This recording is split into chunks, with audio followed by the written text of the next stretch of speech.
ప్రేక్షక దేవుళ్లకు నమస్కారం. ఓం శ్రీ మహాలక్ష్మీ దేవ్యై నమః.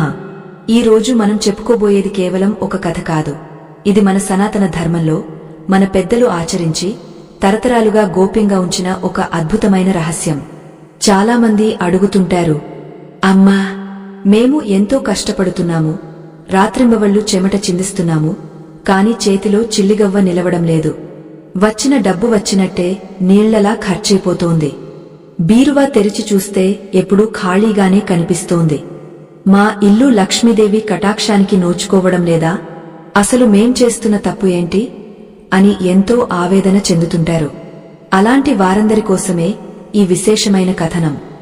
మన ఇంట్లో ఉండే బీరువా కేవలం వస్తువులు దాచుకునే పెట్టె కాదు, అది సాక్షాత్తు కుబేర స్థానం. అటువంటి బీరువాలో ఇప్పుడు నేను చెప్పబోయే ఈ 3 పవిత్రమైన వస్తువులను కనుక మీరు పెడితే ఇక దారిద్ర్యం అనే మాటే మీ ఇంటి దరిదాపుల్లోకి రాదు. సాక్షాత్తు ఆ శ్రీమహాలక్ష్మి అమ్మవారు మీ బీరువాలో తిష్టవేసుకుని కూర్చుంటుంది. మరి ఆ 3 వస్తువులు ఏంటి, వాటిని ఎలా పెట్టాలి అనే విషయాలు తెలుసుకునే ముందు మన సనాతన ధర్మాన్ని గౌరవిస్తూ ఈ వీడియోను ఒక లైక్ చేసి మీ ఇష్టదైవాన్ని స్మరించుకుంటూ ఓం శ్రీమాత్రే నమః అని కామెంట్ చేయండి.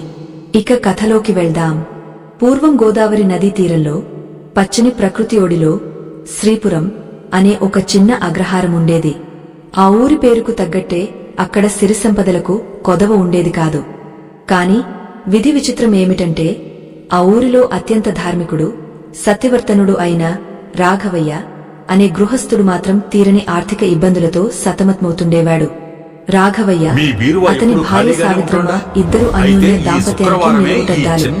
తెల్లవారుదామున కోడి కూయక ముందే లేచి ఆ చల్లటి నదిలో స్నానం ఆచరించి తడి బట్టలతో ఇంటికి వచ్చి తులసి కోట ముందు దీపం పెట్టనిదే మంచినీళ్లు కూడా ముట్టుకునేవారు కాదు ఆ దంపతులు. అంతటి నిష్ఠాగరిష్ఠులు వారు. ఒకరోజు కార్తీక మాసం సోమవారం నాడు ఆకాశం ఇంకా నక్షత్రాలతో నిండి ఉండగానే సావిత్రమ్మ నిద్రలేచింది. చల్లటి గాలికి తోటలోని పారిజాత పూలు రాలి నేలంతా తెల్లటి తివాచీ పరిచినట్లుగా ఉంది.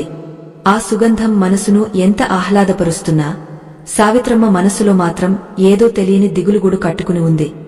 ఆమె పెరట్లోకి వెళ్లి రాగి చెంబుతో నీళ్లు తెచ్చి తులసి మొక్కకు పోస్తూ కన్నీళ్లు పెట్టుకుంది. తల్లి తులసమ్మా, మా పూజలో లోపమా లేక మా ప్రారబ్ధమా? ఎందుకీ కష్టాలు? చేతిలో చిల్లిగవ్వలేదు. అప్పులవాళ్లు ఇంటిమీదకు వచ్చి నిలదీస్తుంటే నా భర్త తలదించుకుని నిలబడడం నేను చూడలేకపోతున్నాను. ఆయన పరువు ప్రతిష్టలే నాకు 10,000. కాని ఈరోజు పరిస్థితి చూస్తే రేపు పూట గడవడం కూడా కష్టంగా ఉంది. మా ఇంటి బీరువా ఎప్పుడు వెక్కిరిస్తున్నట్లే ఖాళీగా తెరుచుకుని ఉంటుంది తప్ప అందులో లక్ష్మీదేవి నిలవడం లేదేం తల్లి అని ఆవేదనగా వేడుకుంది. అంతలో లోపలి నుంచి రాఘవయ్య దగ్గుతూ బయటకు వచ్చాడు. ఆయన ముఖంలో మునుపటి తేజస్సు తగ్గిపోయి కళ్ల కింద నల్లటి వలయాలు, ఆందోళన స్పష్టంగా కనిపిస్తున్నాయి. భార్య కన్నీళ్లు తుచ్చుకోవడం చూసి ఆయన గుండె కలుక్కుమంది. సావిత్రి, ఎందుకమ్మా ఆ కన్నీళ్లు? ఈశ్వరుడు ఉన్నాడు కదా, మన ధర్మం మనల్ని కాపాడుతుంది అని ధైర్యం చెప్పబోయాడు రాఘవయ్య. ధైర్యం మాటలకే బాగుంటుంది అండి, కాని వాస్తవం నిప్పులాంటిది కదా. నిన్న ఆ వడ్డీ వ్యాపారి సుబ్బారావు గారు పంపిన మనిషి వచ్చి ఈ వారంలోగా అసలు వడ్డీ కట్టకపోతే ఇంటిని వేలం వేస్తామని బెదిరించి వెళ్లాడు. ఈ ఇల్లు మామగారు మనకు ఇచ్చిన ఆస్తి. దీన్ని పోగొట్టుకుంటే మనం పితృదేవతలకు ఏం సమాధానం చెప్తాం అని సావిత్రమ్మ ఆవేదన వ్యక్తం చేసింది. రాఘవయ్య నిట్టూర్చాడు. ఆయనకు తెలుసు పరిస్థితి చేయి దాటిపోయిందని. ఆయన గదిలోకి వెళ్లి పాతకాలం నాటి ఆ పెద్ద టేకు చెక్క బీరువాను తెరిచాడు. ఆ బీరువా తలుపులు తెరుచుకుంటే వచ్చే కిర్రు శబ్దం ఆ నిశ్శబ్దంలో వినబడింది. లోపల అరలన్నీ వెలవెలబోతున్నాయి.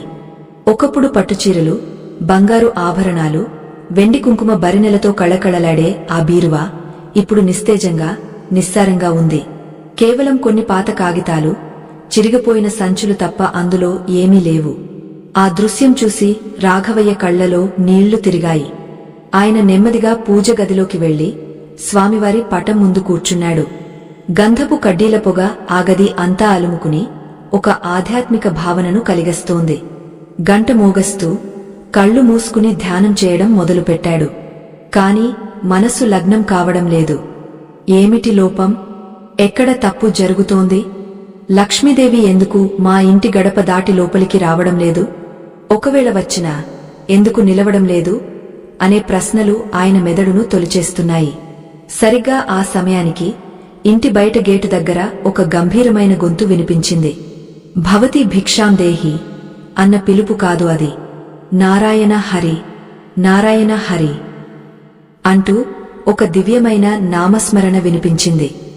సావిత్రమ్మ ఉలిక్కిపడి కొంగు సరిచేసుకుంటూ బయటకు వచ్చింది. గుమ్మం ముందు ఒక వృద్ధ సన్యాసి నిలబడి ఉన్నారు. ఆయన ముఖం సూర్యబింబంలా వెలిగిపోతోంది.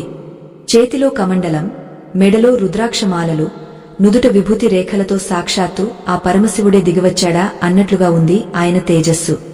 ఆయన కళ్లలో ఏదో తెలియని కాంతి, పెదవులపై చిరునవ్వు ఉన్నాయి. సావిత్రమ్మ ఆయన్ను చూడగానే అప్రయత్నంగా చేతులు జోడించింది.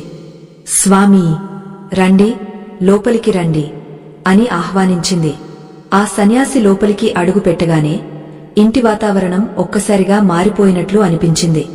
అప్పటి వరకు ఉన్న ఆ గుబులు, చీకటి మాయమై ఏదో తెలియని సానుకూల శక్తి ఆవరించినట్లుగా సావిత్రమ్మకు అనిపించింది. రాఘవయ్య కూడా పూజగదిలో నుంచి బయటకు వచ్చి ఆ సన్యాసి పాదాలకు సాష్టాంగ నమస్కారం చేశాడు. దీర్ఘాయుష్మాన్ భవ, సకల ఐశ్వర్య ప్రాప్తిరస్తు అని ఆశీర్వదించారు ఆ స్వామివారు. ఆ మాట వినగానే రాఘవయ్య మనసులో బాధ కట్టలు తెంచుకుంది. ఐశ్వర్యమా స్వామీ? మా జాతకంలో ఆ మాటే లేదేమో. ఉన్నదంతా కరిగపోయింది, మిగిలింది కేవలం అప్పులు, అవమానాలే అని వాపోయాడు. ఆ సన్యాసి చిరునవ్వుతో రాఘవయ్య వైపు, ఆ పక్కనే ఉన్న ఖాళీ బీరువా వైపు ఒకసారి చూశారు.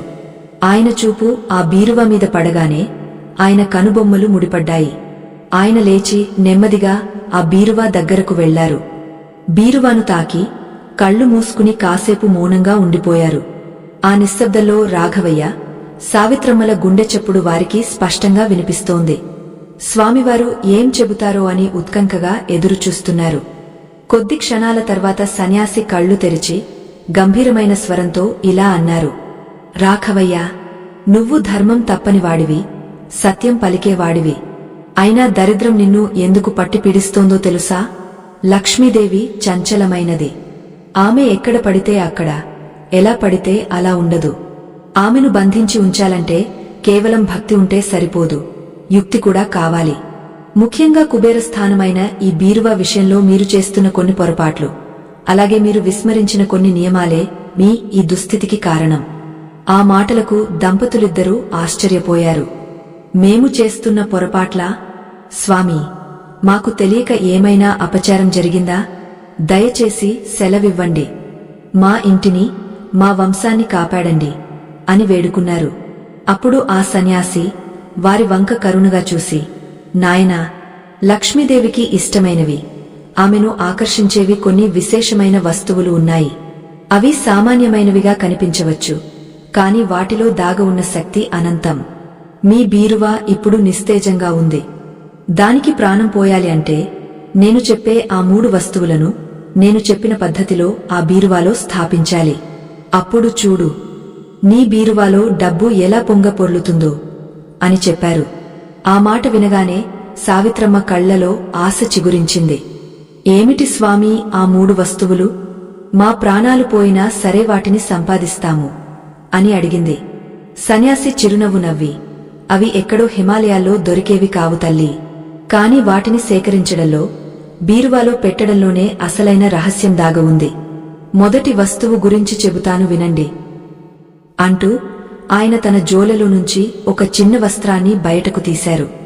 ఆ వస్త్రాన్ని చూడగానే రాఘవయ్యకు, సావిత్రమ్మకు ఏదో తెలియని ప్రకంపనలు కలిగాయి. ఇంతకీ ఆ సన్యాసి తీసిన వస్తువు ఏమిటి? ఆయన చెప్పబోయే ఆ 3 రహస్య వస్తువులు వారి తలరాతను ఎలా మార్చబోతున్నాయి? సన్యాసి చేతిలో ఉన్న ఆ వస్త్రాన్ని చూడగానే రాఘవయ్యకు, సావిత్రమ్మకు ఏదో తెలియని ప్రకంపనలు కలిగాయి. ఆ వస్త్రం సాదాసీదా వస్త్రంలా లేదు. అది పసుపు రంగులో కాకుండా బంగారు వర్ణంలో మెరుస్తూ ఉంది. దానిపై ఎర్రటి కుంకుమతో వేసిన స్వస్తిక్ గుర్తు స్పష్టంగా కనిపిస్తోంది. ఆ సన్యాసి, ఇది మామూలు వస్త్రం కాదు నాయనా, దీన్ని లక్ష్మీ పీకం అని పిలుస్తారు. కాని అసలైన రహస్యం ఈ వస్త్రంలో లేదు. ఇందులో మనం చుట్టి పెట్టబోయే ఆ మొదటి వస్తువులో ఉంది అని చెప్పారు. రాఘవయ్య, సావిత్రమ్మ ఇద్దరూ ఆసక్తిగా ఆయన వైపు చూశారు. సన్యాసి మెల్లగా, మొదటి వస్తువు గోమతీ చక్రం అని చెప్పారు. గోమతీ చక్రమా అని ఆశ్చర్యంగా అడిగింది సావిత్రమ్మ. అవి పూజా సామాగ్రి కొట్లలో దొరుకుతాయి కదా స్వామీ, వాటికి ఇంత శక్తి ఉందా? సన్యాసి చిరునవ్వుతో, సావిత్రి, అంగడిలో దొరికే రాయికి గర్భగుడిలో ఉండే విగ్రహానికి తేడా లేదా?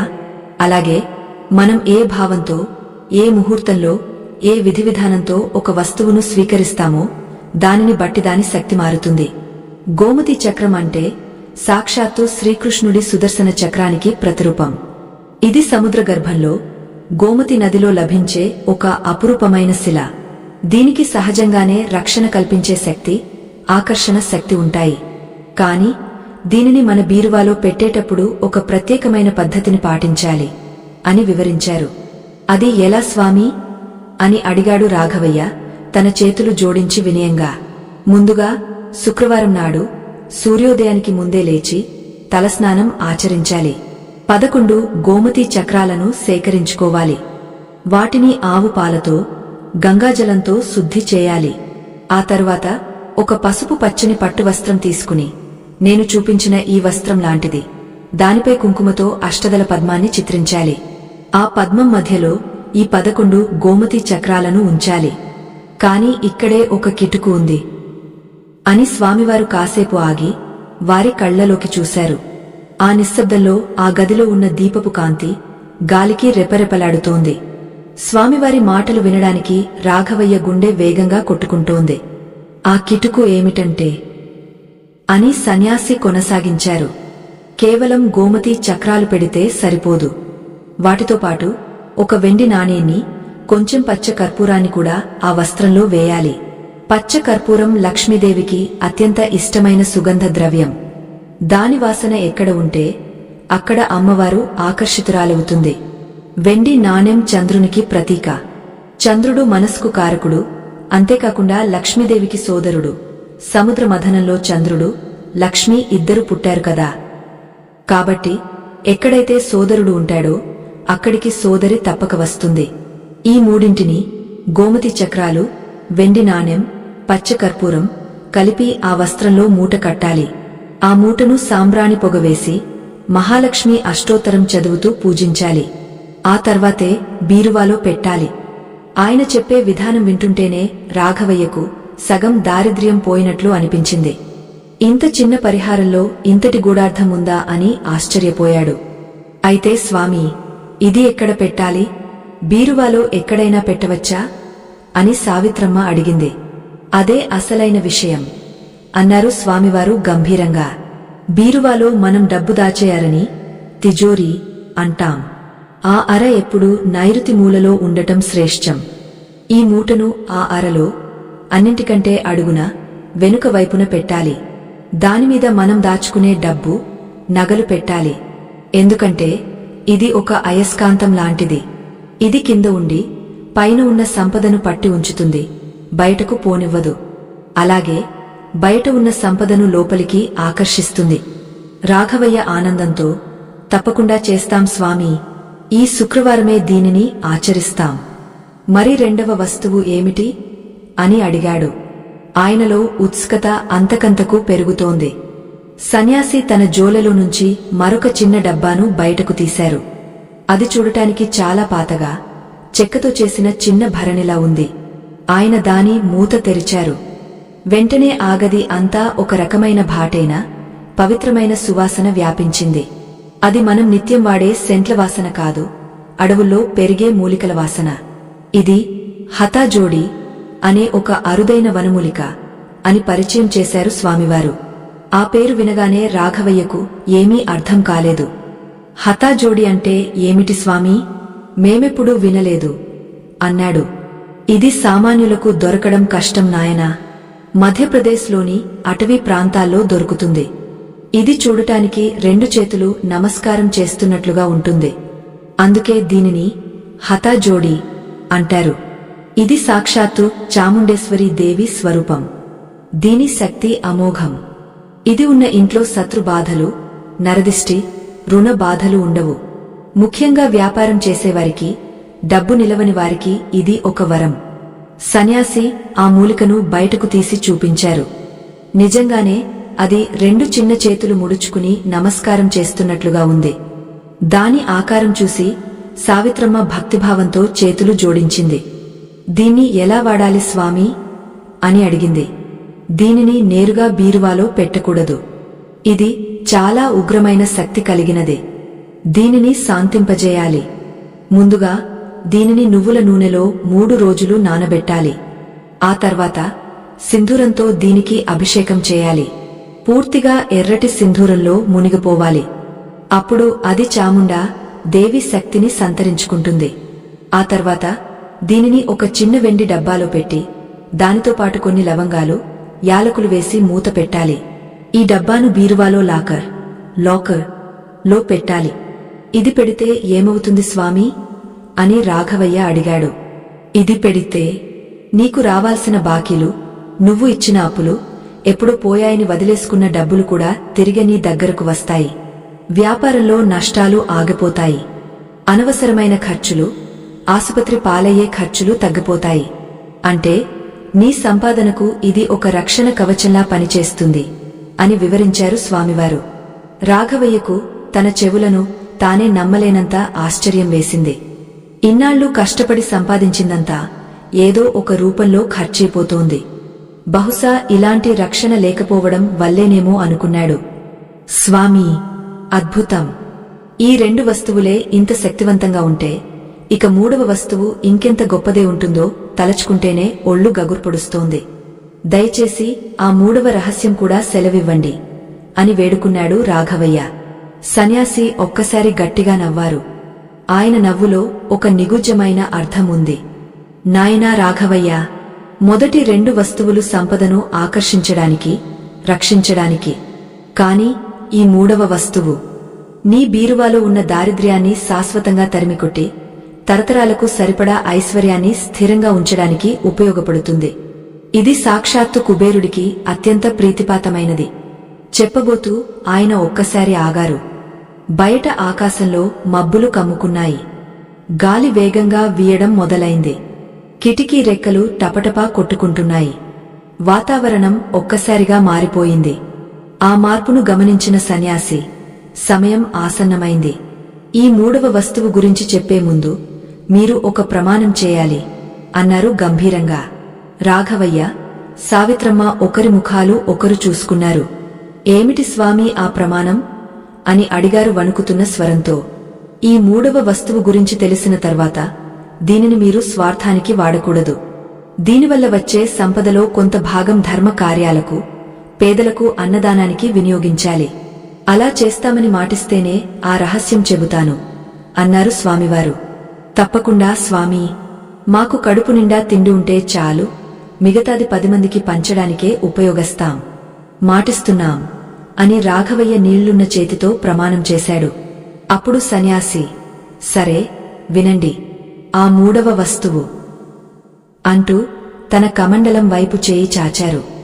ఆ క్షణంలో వారి ఇంటి గుమ్మం దగ్గర ఒక పెద్ద శబ్దం వినిపించింది. ఎవరో తలుపును గట్టిగా బాదుతున్నారు. రాఘవయ్య, బయటకు రా, ఈరోజుతో నీ గడువు తీరిపోయింది అంటూ ఒక కర్కశమైన గొంతు వినిపించింది. అది వడ్డీ వ్యాపారి సుబ్బారావు గొంతు. రాఘవయ్య గుండె జారిపోయింది. సరిగ్గా రహస్యం తెలుసుకునే సమయానికి ఈ అవాంతరమేమిటి? ఇప్పుడు బయటకు వెళ్తే ఏం జరుగుతుంది? స్వామివారు చెప్పేది ఆగపోతుందా? రాఘవయ్య గుండె జారిపోయింది. సరిగ్గా రహస్యం తెలుసుకునే సమయానికి ఈ అవాంతరమేమిటి? ఇప్పుడు బయటకు వెళ్తే ఏం జరుగుతుంది? స్వామివారు చెప్పేది ఆగపోతుందా అని భయపడ్డాడు. బయట సుబ్బారావు అరుపులు ఇంకా పెరుగుతున్నాయి. ఏమయ్యా రాఘవయ్యా, లోపల దాక్కుంటే సరిపోతుందా? బయటకు రా, ఈ ఇల్లు ఈరోజే ఖాళీ చేయాలి, లేకపోతే నా మనుషులతో సామాన్లన్నీ రోడ్డు మీద పారేస్తా అంటూ వికృతంగా అరుస్తున్నాడు.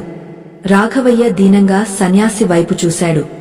ఆయన ముఖంలో ఇసుమంత కూడా ఆందోళన లేదు. ప్రశాంతంగా చిరునవ్వుతోనే ఉన్నారు. వెళ్ళు నాయనా, వచ్చిన అతిథిని నిరీక్షింపజేయకూడదు. అతనికి సమాధానం చెప్పిరా, అంతలోపు నేను ఇక్కడే ధ్యానం చేసుకుంటాను అని చెప్పారు. రాఘవయ్య వణుకుతున్న కాళ్లతో బయటకు వెళ్లాడు. సావిత్రమ్మ భయంతో గడప వెనుక నక్కి చూస్తోంది. బయట సుబ్బారావుతో పాటు 4 కండల మనుషులు ఉన్నారు. రాఘవయ్యను చూడగానే సుబ్బారావు వ్యంగ్యంగా నవ్వాడు. ఏమయ్యా ధర్మారావు, గడువు ముగసింది. వడ్డీతో సహా డబ్బు కడతావా, లేక ఇల్లు నా పేరు రాస్తావా అని అడిగాడు.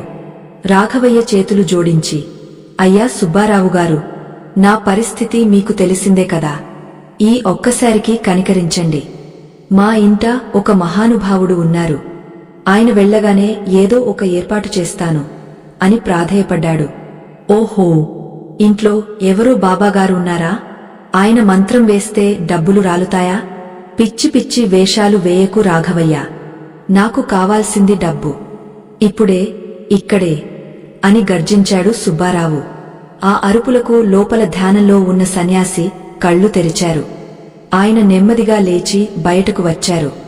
ఆయన రాకతో అక్కడ వాతావరణం నిశ్శబ్దంగా మారిపోయింది. సుబ్బారావు కూడా ఆ సన్యాసి తేజస్సు చూసి కాసేపు నోరు మూసుకున్నాడు. స్వామివారు సుబ్బారావు వైపు తీక్షణంగా చూసి, సుబ్బారావ్, లక్ష్మీదేవి ఎవరి దగ్గర శాశ్వతంగా ఉండదు. ఈరోజు నీది, రేపు మరొకరిది. ఒక సద్బ్రాహ్మణుడిని, ధర్మాత్ముడిని ఇలా వీధిలో నిలబెట్టి అవమానించడం నీకు, నీ వంశానికి శ్రేయస్కరం కాదు. అతనికి ఇంకొక వారం రోజులు గడువు ఇవ్వు, ఈలోపు అతను నీ బాకీ తీర్చేస్తాడు అని గంభీరంగా చెప్పారు. ఆ మాటల్లో ఉన్న ఆజ్ఞాశక్తికి సుబ్బారావు వణికిపోయాడు. ఎందుకో తెలియదు, కాదనలేకపోయాడు. సరే స్వామీ, మీరు చెప్పారు కాబట్టి వారం రోజులు టైం ఇస్తున్నా. కాని వచ్చే శుక్రవారం సాయంత్రం కల్లా డబ్బు నా చేతిలో పడకపోతే ఇక ఏ మాట వినను అని చెప్పి తన మనుషులతో వెళ్లిపోయాడు. రాఘవయ్య ఊపిరి పీల్చుకున్నాడు. స్వామీ, మీరు సాక్షాత్తు దేవుడిలా వచ్చి మమ్మల్ని ఆదుకున్నారు. కాని వారం రోజుల్లో అంత డబ్బు ఎలా వస్తుంది అని ఆవేదనగా అడిగాడు. సన్యాసి నవ్వి, రాఘవయ్య, నమ్మకముంటే బండరాయి కూడా దేవుడవుతుంది. నమ్మకం లేకపోతే దేవుడు కూడా రాయిలా కనిపిస్తాడు. రా, లోపలికి రా, ఆ 3వ వస్తువు గురించి చెబుతాను. అదే నీ తలరాతను మార్చే బ్రహ్మాస్త్రం అని లోపలికి తీసుకువెళ్లారు. మళ్లీ అందరూ పూజగదిలో కూర్చున్నారు. సన్యాసి తన కమండలం పక్కన ఉన్న చిన్న సంచిని తీశారు. అందులో నుంచి దక్షిణావృత శంఖం ను బయటకు తీశారు.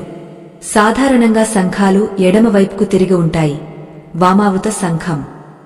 కాని ఈ శంఖం కుడివైపుకు దక్షిణ దిశగా తిరిగి ఉంది. అది పాల నురుగులా తెల్లగా మెరుస్తూ ఉంది.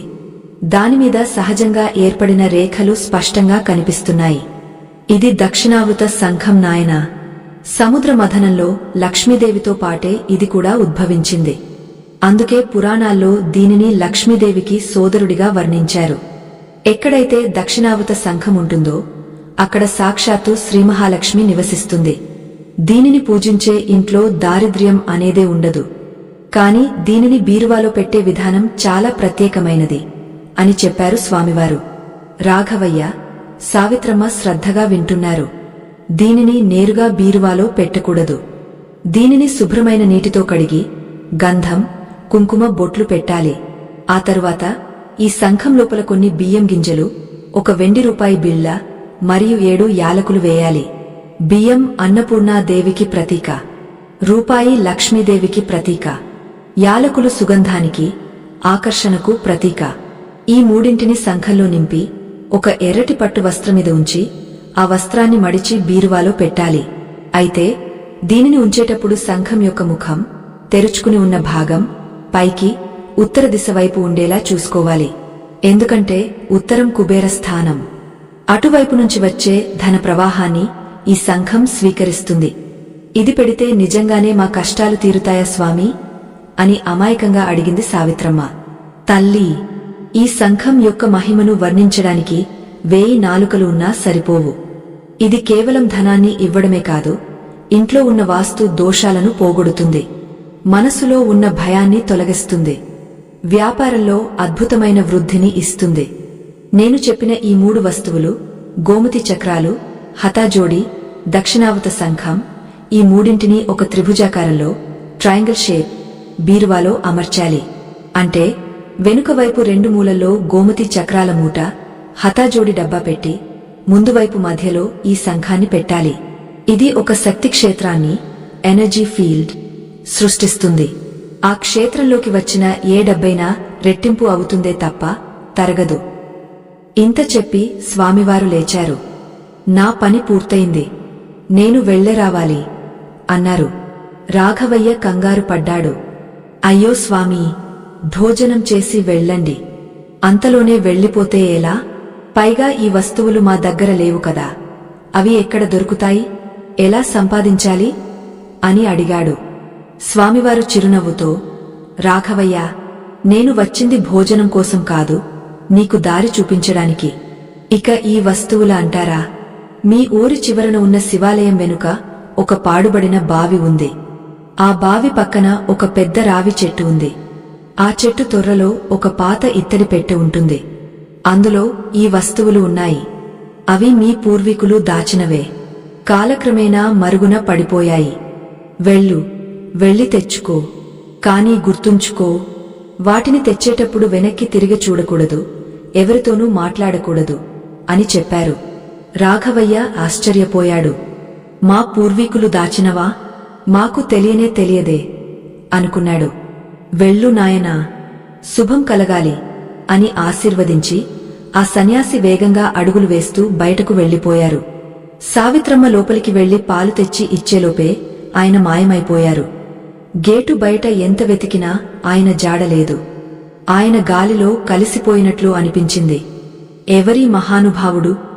సాక్షాత్తు దత్తాత్రేయుడే వచ్చారా అని సావిత్రమ్మ చేతులు జోడించింది. రాఘవయ్య మాత్రం ఆ సన్యాసి చెప్పిన మాటలనే ఆలోచిస్తున్నాడు. ఊరి చివర శివాలయం, రావి చెట్టు, ఇత్తడి పెట్టె. అప్పటికే సాయంత్రం అవుతోంది. సూర్యుడు అస్తమిస్తున్నాడు. చీకటి పడుతోంది. ఊరి చివర అంటే నిర్మానుష్యంగా ఉంటుంది. పైగా అది పాడుబడిన బావి. దయ్యాలు, భూతాలు తిరుగుతాయని ఊర్లో జనం అటువైపు వెళ్లడానికే భయపడతారు. మరి రాఘవయ్య ఒంటరిగా అక్కడికి వెళ్లగలడా? సావిత్రి, నేను ఇప్పుడే బయలుదేరుతాను. స్వామివారు చెప్పినట్లు ఆ వస్తువులు తెస్తాను. అప్పుడే మన కష్టాలు తీరుతాయి అన్నాడు రాఘవయ్య నిశ్చయంగా.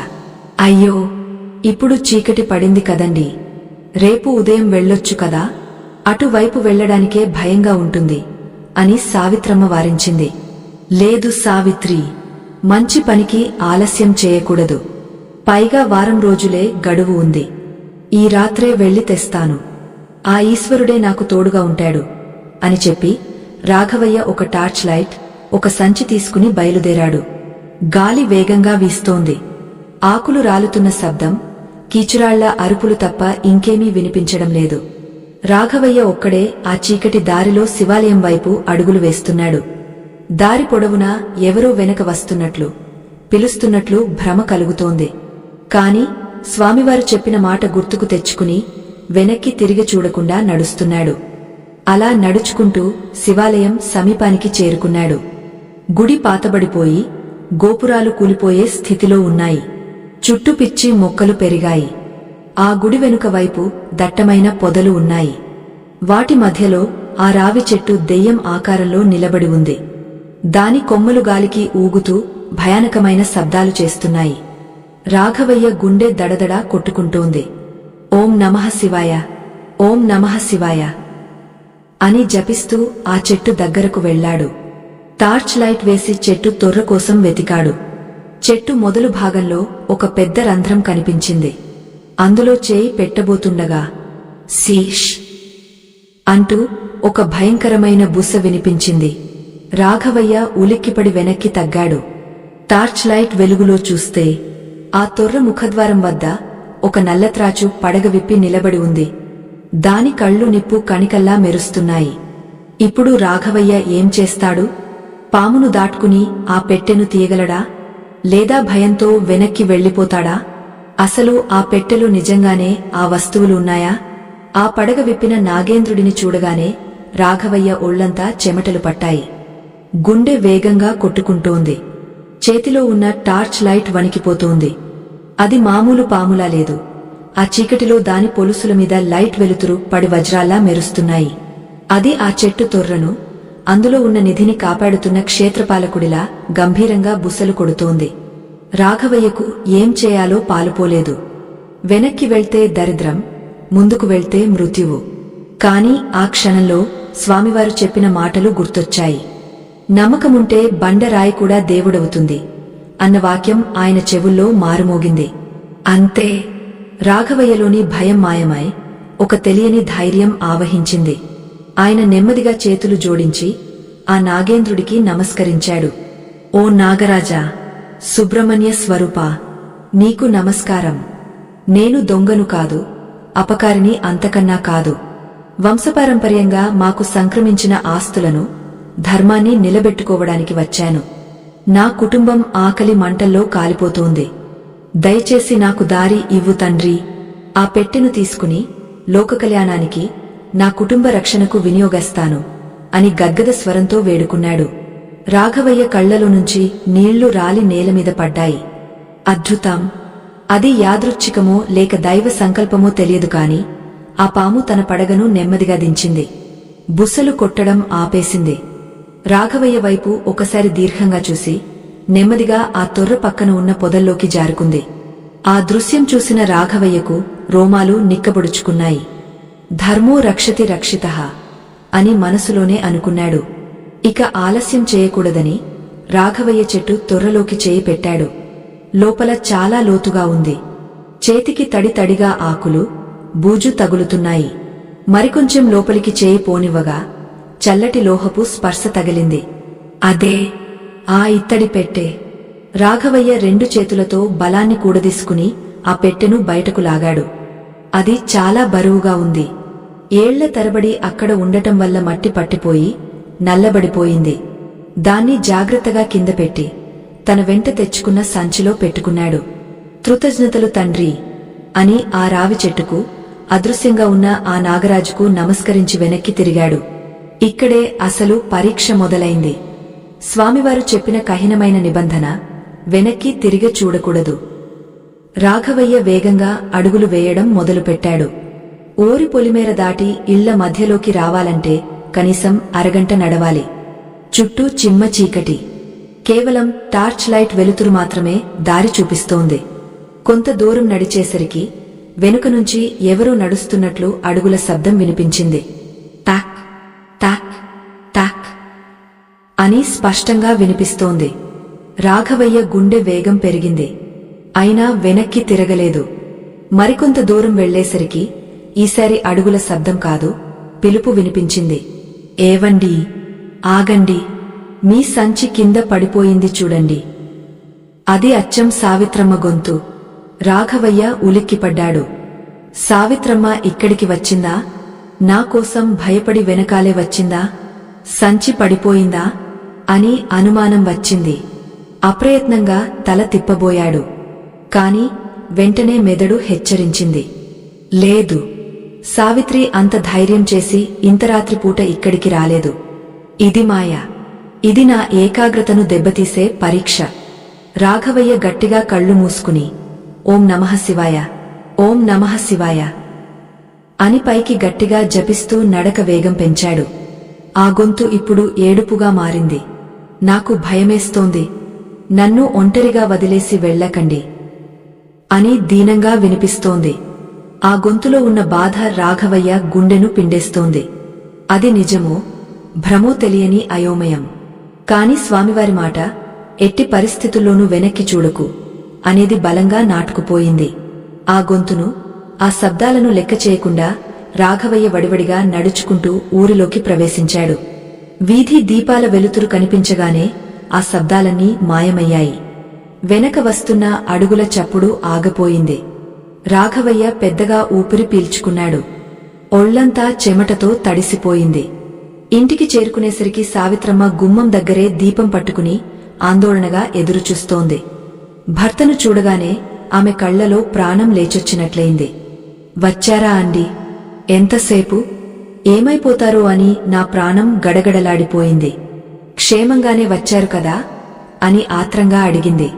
రాఘవయ్య నవ్వుతూ, అంతా ఆ పరమేశ్వరుడి దయ. సావిత్రి, స్వామివారు చెప్పినట్టే ఆ వస్తువులు దొరికాయి. ఎన్నో ఆటంకాలు వచ్చినా జయప్రదంగా తీసుకొచ్చాను అంటూ సంచిలో నుంచి ఆ బరువైన ఇత్తడి పెట్టెను తీసి చూపించాడు. సావిత్రమ్మ ఆ పెట్టెను చూడగానే భక్తితో కళ్లకు అద్దుకుంది.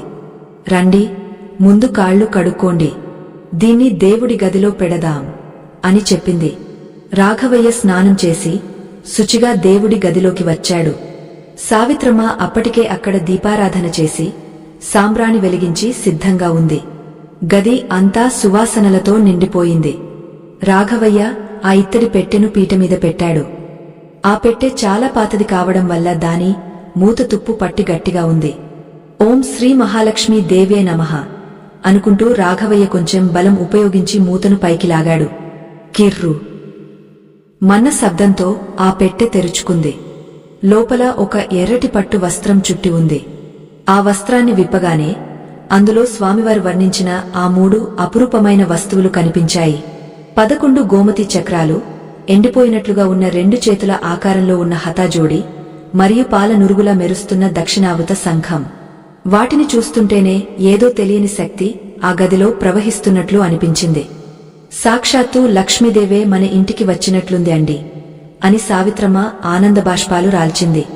అవును సావిత్రి, మన కష్టాలు తీరబోతున్నాయి అన్నాడు రాఘవయ్య. అయితే ఆ వస్తువుల కింద పెట్టె అడుగు భాగంలో ఒక రాగరేకు కనిపించింది. దానిమీద పాత తెలుగు లిపిలో ఏదో రాసి ఉంది. రాఘవయ్య కుతూహలంతో ఆ రేకును చేతిలోకి తీసుకున్నాడు. అక్షరాలు చాలా చిన్నవిగా చెక్కినట్లుగా ఉన్నాయి. దీపం వెలుగులో వాటిని చదవడానికి ప్రయత్నించాడు. ఇది మా తాతగారు రాసినట్లుంది సావిత్రి అంటూ రాఘవయ్య చదవడం మొదలుపెట్టాడు. వంశోద్ధారకుడా, ఈ పెట్టె నీ చేతికి చిక్కిందంటే మన వంశం తీవ్రమైన ఆర్థిక ఇబ్బందుల్లో ఉందని అర్థం. ఈ వస్తువులు సామాన్యమైనవి కావు. వీటిని బీరువాలో పెట్టే ముందు ఒక ముఖ్యమైన దోష నివారణ చేయాలి. గతంలో మన వంశంలో ఒక పొరపాటు జరిగింది. ఆ పాప పరిహారం చేయకుండా ఈ వస్తువులను బీరువాలో పెడితే అవి విపరీతమైన ఫలితాలను ఇస్తాయి. సంపదకు బదులు సర్వనాశనం జరుగుతుంది. ఆ దోష నివారణ ఏమిటంటే? రాఘవయ్య గొంతు ఆగపోయింది. ఆ రాగరేకు మీద రాసిన మిగతా విషయం చదివి ఆయన ముఖం రక్తం లేనట్టుగా పాలిపోయింది. ఏమైందండి? ఏం రాసి ఉంది? ఆ దోష నివారణ ఏంటి? అంత భయపడుతున్నారు అని సావిత్రమ్మ కంగారుగా అడిగింది. రాఘవయ్య ఆందోళనగా భార్య వైపు చూశాడు. సావిత్రి, ఇది సామాన్యమైన పూజ కాదు. దీనికి కావాల్సిన వస్తువు, చేయాల్సిన విధి చాలా క్లిష్టంగా ఉంది. పైగా అది రేపు రాత్రి అమావాస్య భడియల్లోనే చేయాలట. లేకపోతే ఈ వస్తువుల శక్తి శాశ్వతంగా నశించిపోతుంది. అసలు ఆ రాగరేకులో ఏం రాసి ఉంది? అమావాస్య రాత్రి రాఘవయ్య చేయాల్సిన ఆ భయంకరమైన లేదా క్లిష్టమైన పరిహారమేమిటి? వారం రోజుల గడువులో ఒక్కరోజు గడిచిపోయింది. ఇక మిగిలింది 6 రోజులే. ఈ కొత్త సమస్యను రాఘవయ్య ఎలా ఎదుర్కొంటాడు? రాఘవయ్య చేతిలో ఉన్న ఆ రాగ రేకు వణికిపోతోంది. సావిత్రమ్మ భయంతో ఆయన భుజం పట్టుకుని, ఏముందండి? ఆ దోషమేమిటి? మన పూర్వీకులు చేసిన పాపమేమిటి అని ఆత్రంగా అడిగింది. రాఘవయ్య గొంతు సవరించుకుని ఆ రేకుమీద ఉన్న విషయాలను చదవడం కొనసాగించాడు.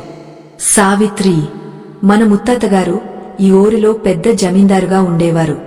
అప్పట్లో ఆ ఊరి చివర ఉన్న శివాలయంలో నిత్యం అఖండ దీపారాధన జరిగేది. అంటే ఆ దీపం ఎప్పుడూ ఆరిపోకుండా వెలుగుతూనే ఉండాలి. దానికి కావాల్సిన నూనె, వత్తులు మన ఇంటి నుంచే వెళ్లేవి. కాని ఒకానొక కరువు కాలంలో ధనలోభంతో మన ముత్తాతగారు ఆలయానికి నూనె పంపడం ఆపేశారు. దేవుడికి దీపం లేకపోయినా పర్వాలేదు, నా ఖజానా నిండుగా ఉండాలి అని అహంకరించారు.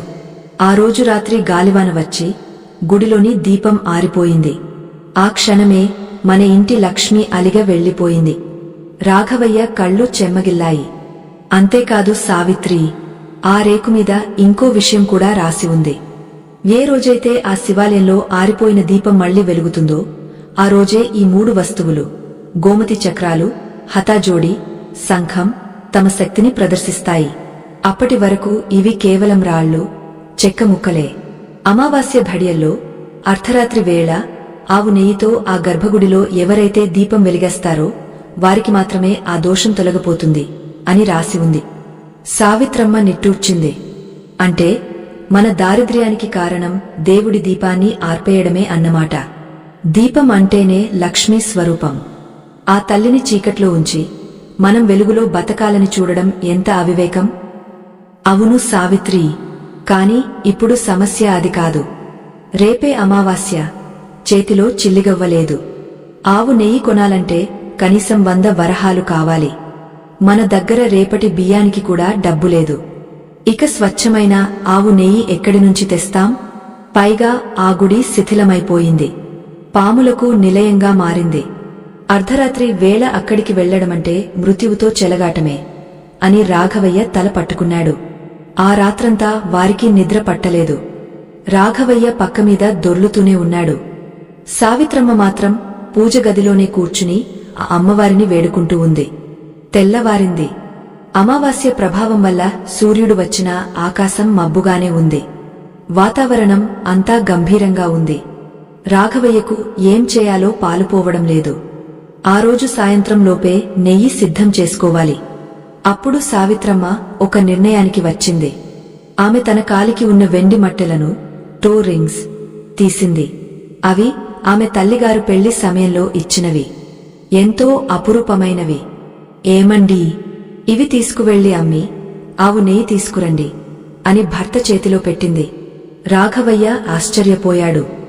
సావిత్రి, ఇవి నీ సౌభాగ్యానికి గుర్తు. వీటిని అమ్మడమా? నేను ఒప్పుకోను. నా అసమర్థతకు నిన్ను బలి ఇవ్వలేను అని కన్నీళ్లు పెట్టుకున్నాడు. సావిత్రమ్మ చిరునవ్వుతో, సౌభాగ్యమంటే మట్టెల్లో ఉండదు అండి, మీ నుదుటి రాతలో ఉంటుంది. మన వంశ దోషం పోవాలంటే, ఆ పరమేశ్వరుడి దీపం వెలగాలంటే ఈ చిన్న త్యాగం చేయక తప్పదు.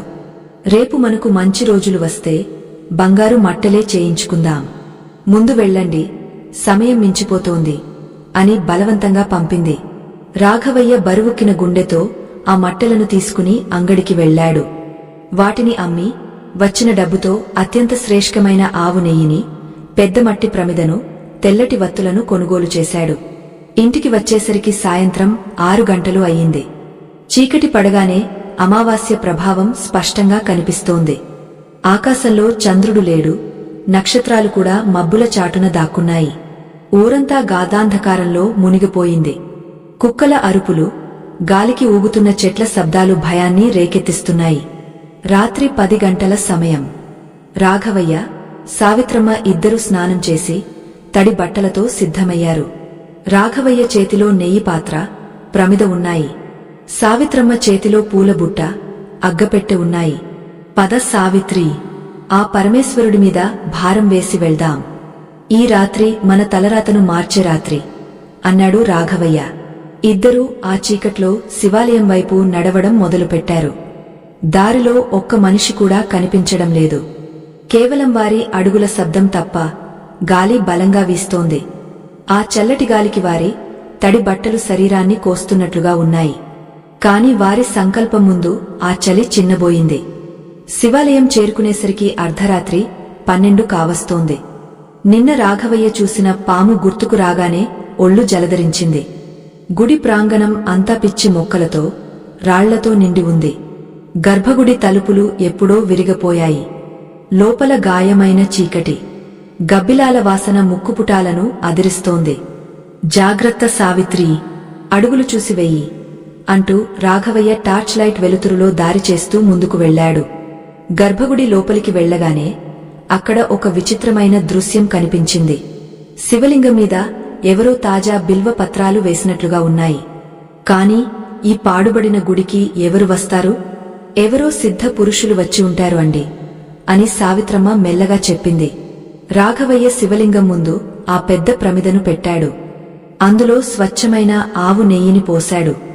2 పెద్ద వత్తులను వేసి నూనెలో తడిపాడు.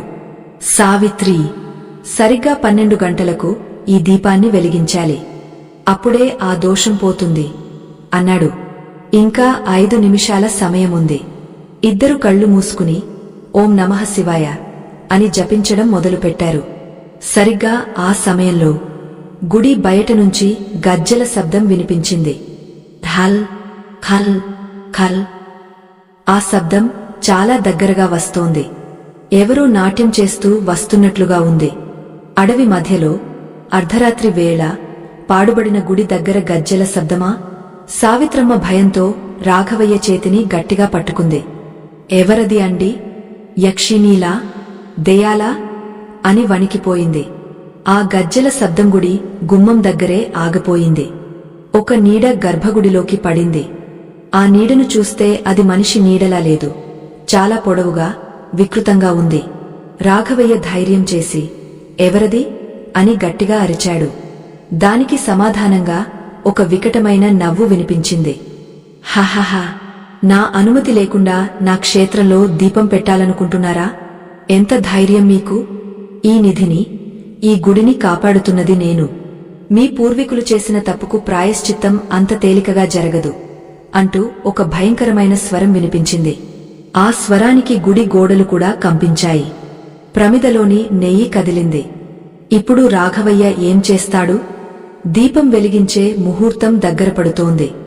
కేవలం 1 నిమిషం మాత్రమే ఉంది. ఆ వచ్చిన శక్తి ఎవరు? రాఘవయ్య ఆ శక్తిని ఎదిరించి దీపం వెలిగించగలడా? ఆ వికటమైన నవ్వు, ఆ భయంకరమైన మాటలు విని సావిత్రమ్మ వణికిపోతోంది. కాని రాఘవయ్యలో మాత్రం ఒక తెలియని తెగువ వచ్చింది. ఇది చివరి అవకాశం. ఇప్పుడు వెనకడుగు వేస్తే తన వంశం శాశ్వతంగా దారిద్ర్యంలో మగ్గపోవాల్సిందే. ఆ వచ్చిన శక్తి క్షేత్రపాలకుడో లేక తన ముత్తాత చేసిన పాపానికి ప్రతిరూపంగా మారిన బ్రహ్మరాక్షసుడో తెలియదు కాని ధర్మం తన వైపు ఉంది అని రాఘవయ్య బలంగా నమ్మాడు. ఓ మహాశక్తి, నీకు నమస్కారం. మా ముత్తాత చేసిన తప్పుకు మా వంశం ఇప్పటికే చాలా శిక్ష అనుభవించింది. దేవుడి దీపాన్ని ఆర్పేసిన పాపానికి మా ఇళ్లలో పొయ్యి వెలగని దుస్థితి వచ్చింది. ఆ చీకటిని తరిమికొట్టడానికే మళ్లీ వెలుగును ప్రసాదించమని ఆ పరమేశ్వరుడిని వేడుకోవడానికి వచ్చాను. ఇది నా స్వార్థం కోసం కాదు, ధర్మరక్షణ కోసం. దీనికి అడ్డు రావడం న్యాయం కాదు అని రాఘవయ్య గట్టిగా, స్పష్టంగా చెప్పాడు. ఆ నీడ కొంచెం కదిలింది. న్యాయం అన్యాయం గురించి నువ్వు మాట్లాడుతున్నావా? అహంకారంతో ఆగిపోయిన దీపం అది.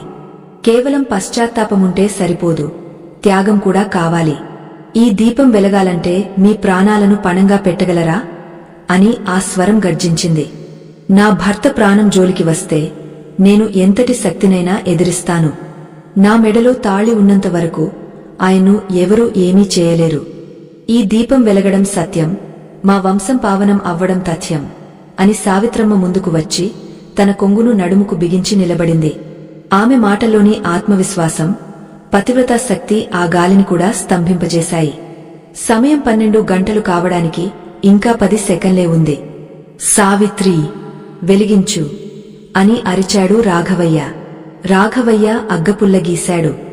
అదే సమయానికి ఆ శక్తి ఒక పెనుగాలిని సృష్టించింది. ఆ గాలికి అగ్గపుల్ల ఆరిపోయే ప్రమాదం ఏర్పడింది. సావిత్రమ్మ వెంటనే తన 2 చేతులను చీర కొంగును అడ్డుగా పెట్టి ఆ చిన్న నిపురవ్వను కాపాడింది. ఓం నమః శివాయ అని ఇద్దరూ ఏకకంఠంతో నినదించారు. ఆ అగ్గపుల్ల వత్తిని తాకింది. నెయ్యితో తడిసిన వత్తి భగ్గున మండింది. అంతే, ఆ గాధాంధకారంలో ఒక దివ్యమైన కాంతి ప్రసరించింది. ఆ కాంతి కేవలం గుడినే కాదు, వాళ్ల జీవితాల్లోని చీకటిని కూడా చీల్చుకుంటూ వెళ్లినట్లు అనిపించింది.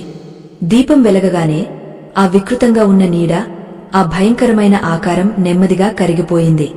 ఆ స్థానంలో ఒక తెల్లటి పొగ ఏర్పడి అది ఒక వృద్ధుడి రూపంలోకి మారింది. ఆ వృద్ధుడు చేతులు జోడించి, ధన్యుడవు రాఘవయ్య, నేను మీ పూర్వీకుడినే. చేసిన పాపానికి విముక్తి లేక ఈ గుడిని అంటిపెట్టుకుని ప్రేతాత్మగా ఇన్నాళ్లు నరకం అనుభవించాను. ఈరోజు నువ్వు పెట్టిన ఈ దీపంతో నాకు శాప విమోచనం కలిగింది. ఇక మీ ఇంట సిరి సంపదలకు లోటు ఉండదు. ఆ 3 వస్తువులను నిర్భయంగా స్థాపించుకోండి అని చెప్పి ఆ గాలిలో కలిసిపోయాడు. ఆ దృశ్యం చూసిన దంపతులిద్దరూ ఆనందబాష్పాలతో శివలింగానికి సాష్టాంగ నమస్కారం చేశారు. గుడిలోని గబ్బిలాల వాసన పోయి అద్భుతమైన విభూతి వాసన వచ్చింది. గంటలు వాటంతటా అవే మోగాయి. ఆ రాత్రంతా ఆ దీపం అఖండంగా వెలుగుతూనే ఉంది. రాఘవయ్య సావిత్రమ్మ అక్కడే కూర్చుని తెల్లవార్లు నామస్మరణ చేశారు. తెల్లవారింది. శుక్రవారం. అత్యంత పవిత్రమైన రోజు. రాఘవయ్య దంపతులు ఇంటికి చేరుకున్నారు. వారి ముఖాల్లో ఒక కొత్త కళ, తేజస్సు కనిపిస్తున్నాయి. ఇక ఆలస్యం చేయకుండా స్వామివారు చెప్పినట్లుగా బీరువాను సిద్ధం చేయడం మొదలుపెట్టారు. ముందుగా రాఘవయ్య ఇల్లంతా శుభ్రం చేశాడు. సావిత్రమ్మ గడపలకు పసుపు కుంకుమలు రాసి ముగ్గులు వేసింది. ఆ తర్వాత పూజగదిలో సంకల్పం చెప్పుకుని ఆ 3 వస్తువులను గోమతి చక్రాలు, హతాజోడి, దక్షిణావత శంఖం, పసుపు నీళ్లతో, పచ్చి పాలతో కడిగి శుద్ధి చేశారు. ఇప్పుడు అసలైన భట్టం, బీరువాలో స్థాపన. రాఘవయ్య ఆ పాత బీరువాలోని దుమ్మును తుడిచి గంగాజలం చల్లి శుద్ధి చేశాడు. బీరువా అరలో ఒక పసుపు పచ్చని పట్టు వస్త్రాన్ని పరిచాడు. మొదటి అడుగు. స్వామివారు చెప్పినట్లుగా కుంకుమ, పచ్చకర్పూరం, వెండి నాణెం, 11 గోమతి చక్రాలను ఆ పసుపు వస్త్రంలో మూటగట్టి బీరువాలో నైరుతి మూల అంటే ఎడమవైపు వెనుక భాగంలో పెట్టాడు. రెండవ అడుగు. ఆ నూనెలో నానబెట్టి సింధూరంతో అభిషేకించిన హతాజోడిని వెండి డబ్బాలో పెట్టి లవంగాలు, యాలకులు వేసి మూతపెట్టి దానిని వాయువ్య మూల అంటే కుడివైపు వెనుక భాగంలో పెట్టాడు. త్రిభుజాకారంలో రావాలి కాబట్టి. మూడవ అడుగు అత్యంత కీలకమైనది. బియ్యం, వెండి రూపాయి, యాలకులు నింపిన దక్షిణావత శంఖాన్ని ఎర్రటి వస్త్రంపై ఉంచి బీరువాలో మధ్య భాగంలో శంఖం ముఖం ఉత్తరం వైపు చూసేలా జాగ్రత్తగా అమర్చాడు. ఇలా 3 వస్తువులను ఒక త్రిభుజాకారం వచ్చేలా పెట్టగానే ఆ బీరువాలో ఏదో తెలియని అయస్కాంత శక్తి ఏర్పడినట్లు అనిపించింది. రాఘవయ్యకు రోమాలు నిక్కబొడుచుకున్నాయి. అమ్మలగన్నా అమ్మా, ముగ్గురమ్మల మూలపుటమ్మా, ఇక ఇల్లు నీది. ఈ బీరువా నీ సింహాసనం. మమ్మల్ని కరుణించు తల్లి అని సావిత్రమ్మ హారతి ఇచ్చింది. ఆ హారతి వెలుగులో ఆ వస్తువులు మెరిసిపోతున్నాయి. పూజ పూర్తయింది. ప్రసాదం తీసుకున్నారు. అమ్మయ్యా, మన బాధ్యత పూర్తయింది సావిత్రి. ఇక అంతా ఆ అమ్మవారి దయ. సుబ్బారావు గడువుకు ఇంకా 4 రోజులే ఉంది. ఈ 4 రోజుల్లో ఏదో ఒక అద్భుతం జరగాలి అన్నాడు రాఘవయ్య. ఆ రోజు మధ్యాహ్నం వరకు అంతా ప్రశాంతంగానే ఉంది. కాని సాయంత్రం 4 గంటల సమయంలో ఇంటి బయట ఒక పెద్ద కారు వచ్చి ఆగింది. అది ఆ ఊరిలో ఎప్పుడు చూడని ఖరీదైన కారు. కారులో నుంచి సూటుబూటు వేసుకున్న ఒక ఆజానుబాహుడు దిగాడు. అతని వెనుక మరో 2 వ్యక్తులు ఫైల్స్ పట్టుకుని దిగారు. వాళ్లు నేరుగా రాఘవయ్య ఇంటి గేటు తెరుచుకుని లోపలికి వచ్చారు. రాఘవయ్య, సావిత్రమ్మ ఆశ్చర్యంగా బయటకు వచ్చారు. మీరేనా రాఘవయ్య గారు అంటే అని అడిగాడు ఆ వ్యక్తి గంభీరంగా. అవునండి, నేనే. మీరెవరు బాబూ? ఎందుకొచ్చారు అని అడిగాడు రాఘవయ్య భయంగా. ఎందుకంటే అప్పులవాళ్లు కొత్త రూపంలో వచ్చారేమో అన్న అనుమానం. ఆ వ్యక్తి నల్లజోడు తీసి రాఘవయ్య వైపు తీక్షణంగా చూశాడు. నా పేరు విశ్వనాథ్. నేను హైదరాబాద్ నుంచి వచ్చాను. మీ ముత్తాతగారికి, మా తాతగారికి ఒక పాత లావాదేవీ ఉంది. దాన్ని పరిష్కరించడానికి వచ్చాను అన్నాడు. రాఘవయ్య గుండె ఆగపోయినంత పనైంది. మా ముత్తాతగారు చేసిన అప్పులా? అయ్యా, మా దగ్గర చిల్లిగవ్వలేదు. అప్పులు తీర్చే స్తోమత లేదు అని చేతులు జోడించాడు. ఆ వ్యక్తి పకపకా నవ్వాడు. అప్పు తీర్చడానికి కాదు రాఘవయ్య గారు, అప్పు తీర్చుకోవడానికి వచ్చాను. మీ ముత్తాతగారు మా తాతగారికి ఒక సహాయం చేశారు. దానికి ప్రతిఫలంగా ఈనాడు మీకు ఒక బాకీ చెల్లించాల్సి ఉంది. అయితే ఒక చిన్న షరతు అంటూ ఆగపోయాడు. రాఘవయ్యకు అర్థం కాలేదు. అప్పు ఇవ్వడమా, తీసుకోవడమా? ఏమిటి ఆ షరతు అని అడిగాడు రాఘవయ్య. ఈ ఫైల్ మీద సంతకం చేస్తే మీకు రావాల్సిన ఈ 50 లక్షల రూపాయల చెక్కు ఇప్పుడే ఇస్తాను. కాని మీరు మీ ఇంటి వెనుక ఉన్న ఆ పాత రావి చెట్టు స్థలాన్ని మాకు అమ్మాలి. అక్కడ మేము ఒక ఫ్యాక్టరీ కట్టాలనుకుంటున్నాము అన్నాడు ఆ వ్యక్తి. 50 లక్షలా? రాఘవయ్య జీవితంలో అన్ని సున్నాలు చూడలేదు. సుబ్బారావు అప్పు తీర్చగా ఇంకా బోలెడంత మిగులుతుంది. కష్టాలన్నీ ఒక్క క్షణంలో తీరిపోతాయి. సావిత్రమ్మ ఆనందంతో భర్త వైపు చూసింది. సంతకం పెట్టేయండి అన్నట్లుగా సైగ చేసింది. కాని రాఘవయ్య మనసులో ఏదో మూల సందేహం. ఆ రావి చెట్టు, అక్కడ నాగరాజు ఉన్నాడు. నా ప్రాణాన్ని కాపాడిన దైవమది. ఆ చెట్టును నరికేస్తారా? అదే సమయంలో ఇంటి లోపల బీరువా ఉన్న గదిలో నుంచి ఒక పెద్ద శబ్దం వినిపించింది. ఏదో కింద పడి పగిలిపోయిన శబ్దం. అందరూ ఉలిక్కిపడ్డారు. ఏమైంది అని రాఘవయ్య లోపలికి పరుగెత్తాడు. గదిలోకి వెళ్లి చూసేసరికి బీరువా తలుపులు తెరుచుకుని ఉన్నాయి. అప్పుడే పెట్టిన ఆ దక్షిణావత శంఖం కింద పడి ఉంది. కాని పగలలేదు. విచిత్రం ఏమిటంటే అది ఉత్తరం వైపు కాకుండా తూర్పు వైపు తిరిగి ఉంది. ఇది దేనికి సంకేతం? ఆ శంఖం దానంతటా అదే ఎలా కింద పడింది? ఆ వచ్చిన వ్యక్తి నిజంగానే డబ్బు ఇవ్వడానికి వచ్చాడా, లేక ఇందులో ఇంకేదైనా మాయ ఉందా? రాఘవయ్య ఆ స్థలాన్ని అమ్మాలా వద్దా? శంఖం ఇచ్చిన హెచ్చరిక ఏమిటి? రాఘవయ్య ఆ కింద పడిన శంఖాన్ని చేతిలోకి తీసుకున్నాడు. అది నేలకేసి కొట్టినా చిన్న పగులు కూడా రాలేదు. పైగా అది పడిన తీరు, అది తిరిగి ఉన్న దిశ చూస్తుంటే ఏదో అదృశ్య శక్తి దాన్ని బలవంతంగా కిందకు తోసినట్లు అనిపించింది. శంఖం ముఖం తూర్పు వైపుకు తిరిగి ఉంది. వాస్తుశాస్త్రం ప్రకారం శంఖం తూర్పుకు తిరగడం శుభసూచకమే. కాని అది కింద పడటమంటే రాబోయే అనర్థానికి హెచ్చరిక. సావిత్రి అన్నాడు రాఘవయ్య గంభీరంగా. ఇది సాధారణ సంఘటన కాదు. ఆ బయట ఉన్న వ్యక్తి మనకు లక్ష్మిని ఇవ్వడానికి రాలేదు, మన ఇంటి మహాలక్ష్మిని తీసుకుపోవడానికి వచ్చాడు.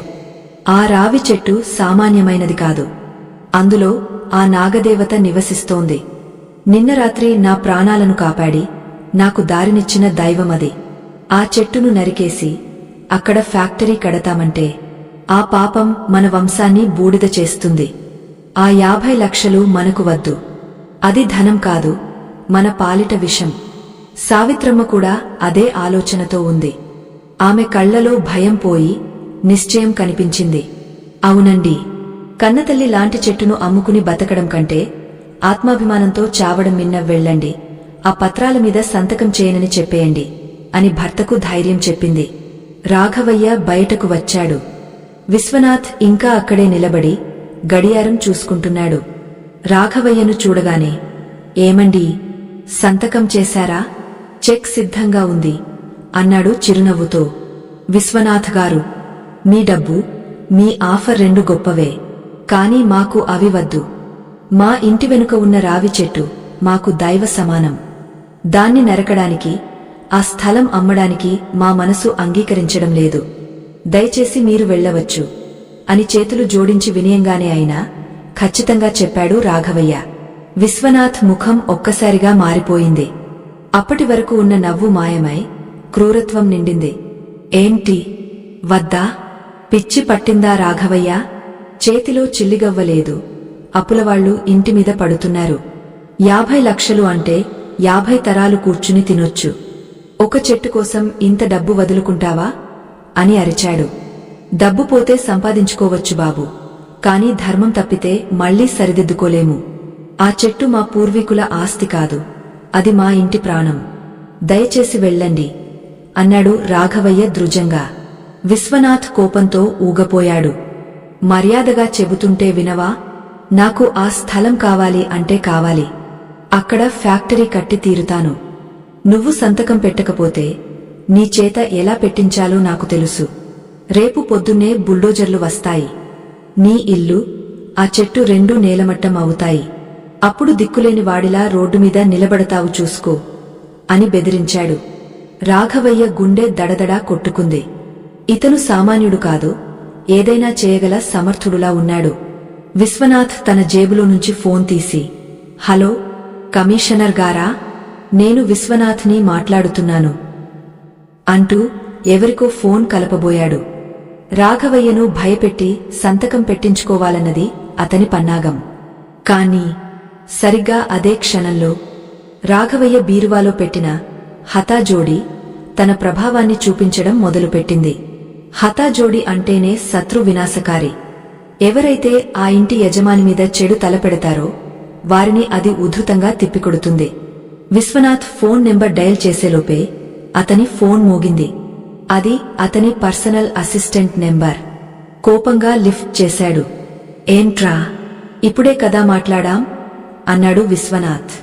అవతలి వైపు నుంచి ఏదో చెప్పగానే విశ్వనాథ్ చేతిలోని ఫైల్స్ కింద పడిపోయాయి. అతని ముఖం రక్తం లేనట్టుగా పాలిపోయింది. కాళ్ళు వణకడం మొదలయ్యాయి. ఏంటి? ఐటీ రైడ్సా? ఫ్యాక్టరీ సీజ్ చేశారా? నా అకౌంట్స్ అన్నీ ఫ్రీజ్ అయ్యాయా? పిచ్చి పిచ్చిగా వాగకు, నేనిప్పుడే వస్తున్నా అంటూ అరుస్తూ రాఘవయ్య వైపు కనీసం చూడకుండా కారులో కూర్చుని దుమ్ము రేపుకుంటూ వెళ్లిపోయాడు. అక్కడ జరిగిన నాటకీయ పరిణామం చూసి రాఘవయ్య, సావిత్రమ్మ నిశ్చేష్టులయ్యారు. క్షణాల్లో ఆపద మాయమైపోయింది. ఆ వ్యక్తి మళ్లీ తిరిగి రాడని వాళ్ల మనసు చెబుతోంది. చూసారా సావిత్రి, ఆ హతాజోడి మహిమ! మనల్ని బెదిరించిన వాడికి నిమిషాల్లో శిక్ష పడింది. స్వామివారు చెప్పింది అక్షరాలా నిజం అన్నాడు రాఘవయ్య ఆనందంగా. కాని సంతోషం ఎంతో సేపు నిలవలేదు. బయట చీకటి పడుతోంది. సుబ్బారావు గడువుకు ఇంకా 3 రోజులే ఉంది. వచ్చిన 50 లక్షలను కాదనుకున్నారు. ఇప్పుడు ఆ అప్పు ఎలా తీరుతుంది? రాఘవయ్య లోపలికి వచ్చి కింద పడిన శంఖాన్ని, ఇతర వస్తువులను మళ్లీ బీరువాలో సర్దాడు. అయితే శంఖం ఎందుకు తూర్పు వైపు తిరిగింది అన్న ప్రశ్న ఆయన్ను తొలుస్తూనే ఉంది. ఆ రోజు రాత్రి భోజనం చేసి పడుకున్నాక రాఘవయ్యకు నిద్ర పట్టలేదు. అర్ధరాత్రి వేళ మళ్లీ అదే పాత బీరువా వైపు చూస్తూ పడుకున్నాడు. కిటికీలోంచి వచ్చిన వెన్నెల కాంతి ఆ బీరువా మీద పడుతోంది. రాఘవయ్యకు అకస్మాత్తుగా ఒక ఆలోచన వచ్చింది. శంఖం తూర్పు వైపు తిరిగింది అంటే బీరువా లోపల తూర్పు వైపు ఏముంది? ఆయన లేచి వెళ్లి బీరువా తలుపులు తెరిచాడు. లోపల కుడివైపు తూర్పు దిశగా ఉన్న చెక్క గోడను పరిశీలించాడు. అది చాలా పాత టేకు చెక్క. దానిమీద ఏవో చిన్న చిన్న గీతలు, డిజైన్లు ఉన్నాయి. రాఘవయ్య ఆ చెక్కను చేతితో తడిమి చూశాడు. అంతా మామూలుగానే ఉంది. కాని ఒక చోట మాత్రం చెక్క కొంచెం మెత్తగా, డొల్లగా ఉన్న శబ్దం వచ్చింది. తాక్ తాక్ అని కొట్టి చూశాడు. అది గట్టి చెక్క శబ్దం కాదు, లోపల ఖాళీగా ఉన్న శబ్దం. గుండె వేగం పెరిగింది. ఏదో రహస్యం అక్కడ దాగ ఉంది. రాఘవయ్య ఒక చిన్న ఉలి తీసుకుని ఆ డొల్లగా ఉన్న భాగం దగ్గర సున్నితంగా నెట్టాడు. తక్కు మని ఒక చిన్న శబ్దం వచ్చి ఆ చెక్క ముక్క ఊడి చేతిలోకి వచ్చింది. అక్కడ ఒక అరచేతి మందమున్న రహస్య అర కనిపించింది. ఆ పాత బీరువాలో ఇన్నాళ్లు ఒక రహస్య అర ఉందన్న విషయం రాఘవయ్యకు కూడా తెలియదు. ఆ చీకట్లో ఆ చిన్న అరలో ఏదో గుడ్డలో చుట్టిన వస్తువు ఉంది. రాఘవయ్య వణుకుతున్న చేతులతో ఆ వస్తువును బయటకు తీశాడు. అది చాలా బరువుగా ఉంది. పైన ఉన్న పాత గుడ్డను విప్పాడు. అందులో బంగారు కాంతులతో మెరుస్తున్న ఒక చిన్న పుస్తకం, దాని పక్కనే ఒక విచిత్రమైన యంత్రమున్నాయి. ఆ పుస్తకం మామూలు కాగితాలతో చేసింది కాదు, రాగరేకుల మీద చెక్కిన తాళపత్ర గ్రంథం అది. దానిపైన సంస్కృతంలో కుబేర సిద్ధి, రహస్య విధి అని రాసి ఉంది. రాఘవయ్య ఆశ్చర్యంతో సావిత్రమ్మను నిద్రలేపాడు.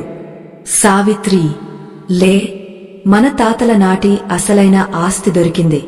ఇది డబ్బు కాదు, డబ్బును సృష్టించే విద్య. ఇద్దరూ ఆ యంత్రాన్ని, ఆ గ్రంథాన్ని దీపం వెలుతురులో చూశారు. ఆ గ్రంథంలోని మొదటి పేజీ చదవగానే రాఘవయ్యకు మతిపోయింది. అందులో ఇలా రాసి ఉంది: ఈ యంత్రం సామాన్యమైనది కాదు. దీనిని రేపు సూర్యోదయ సమయంలో బీరువాలో పెట్టిన శంఖం లోపల ఉన్న బియ్యంలో ఉంచి ఒక ప్రత్యేకమైన మంత్రాన్ని 108 సార్లు జపిస్తే ఆ మరుసటి రోజుకి ఆ బియ్యం గింజలు బంగారు రవ్వలుగా మారుతాయి. సావిత్రమ్మ నోట మాట రాలేదు. నిజంగానా అండి? బియ్యం బంగారంగా మారుతాయా? ఇది సాధ్యమేనా? సాధ్యమే సావిత్రి. ఇది మన పూర్వీకులు ఉపాసించిన విద్య. కాని ఇది పని చేయాలంటే ఆ మంత్రం చదివేటప్పుడు ఒక బలి ఇవ్వాలి అని చదివాడు రాఘవయ్య. బలియా? ఏం బలి అని సావిత్రమ్మ భయంగా అడిగింది. రాఘవయ్య ఆ గ్రంథాన్ని పూర్తిగా చదివి ఆందోళనగా భార్య వైపు చూశాడు.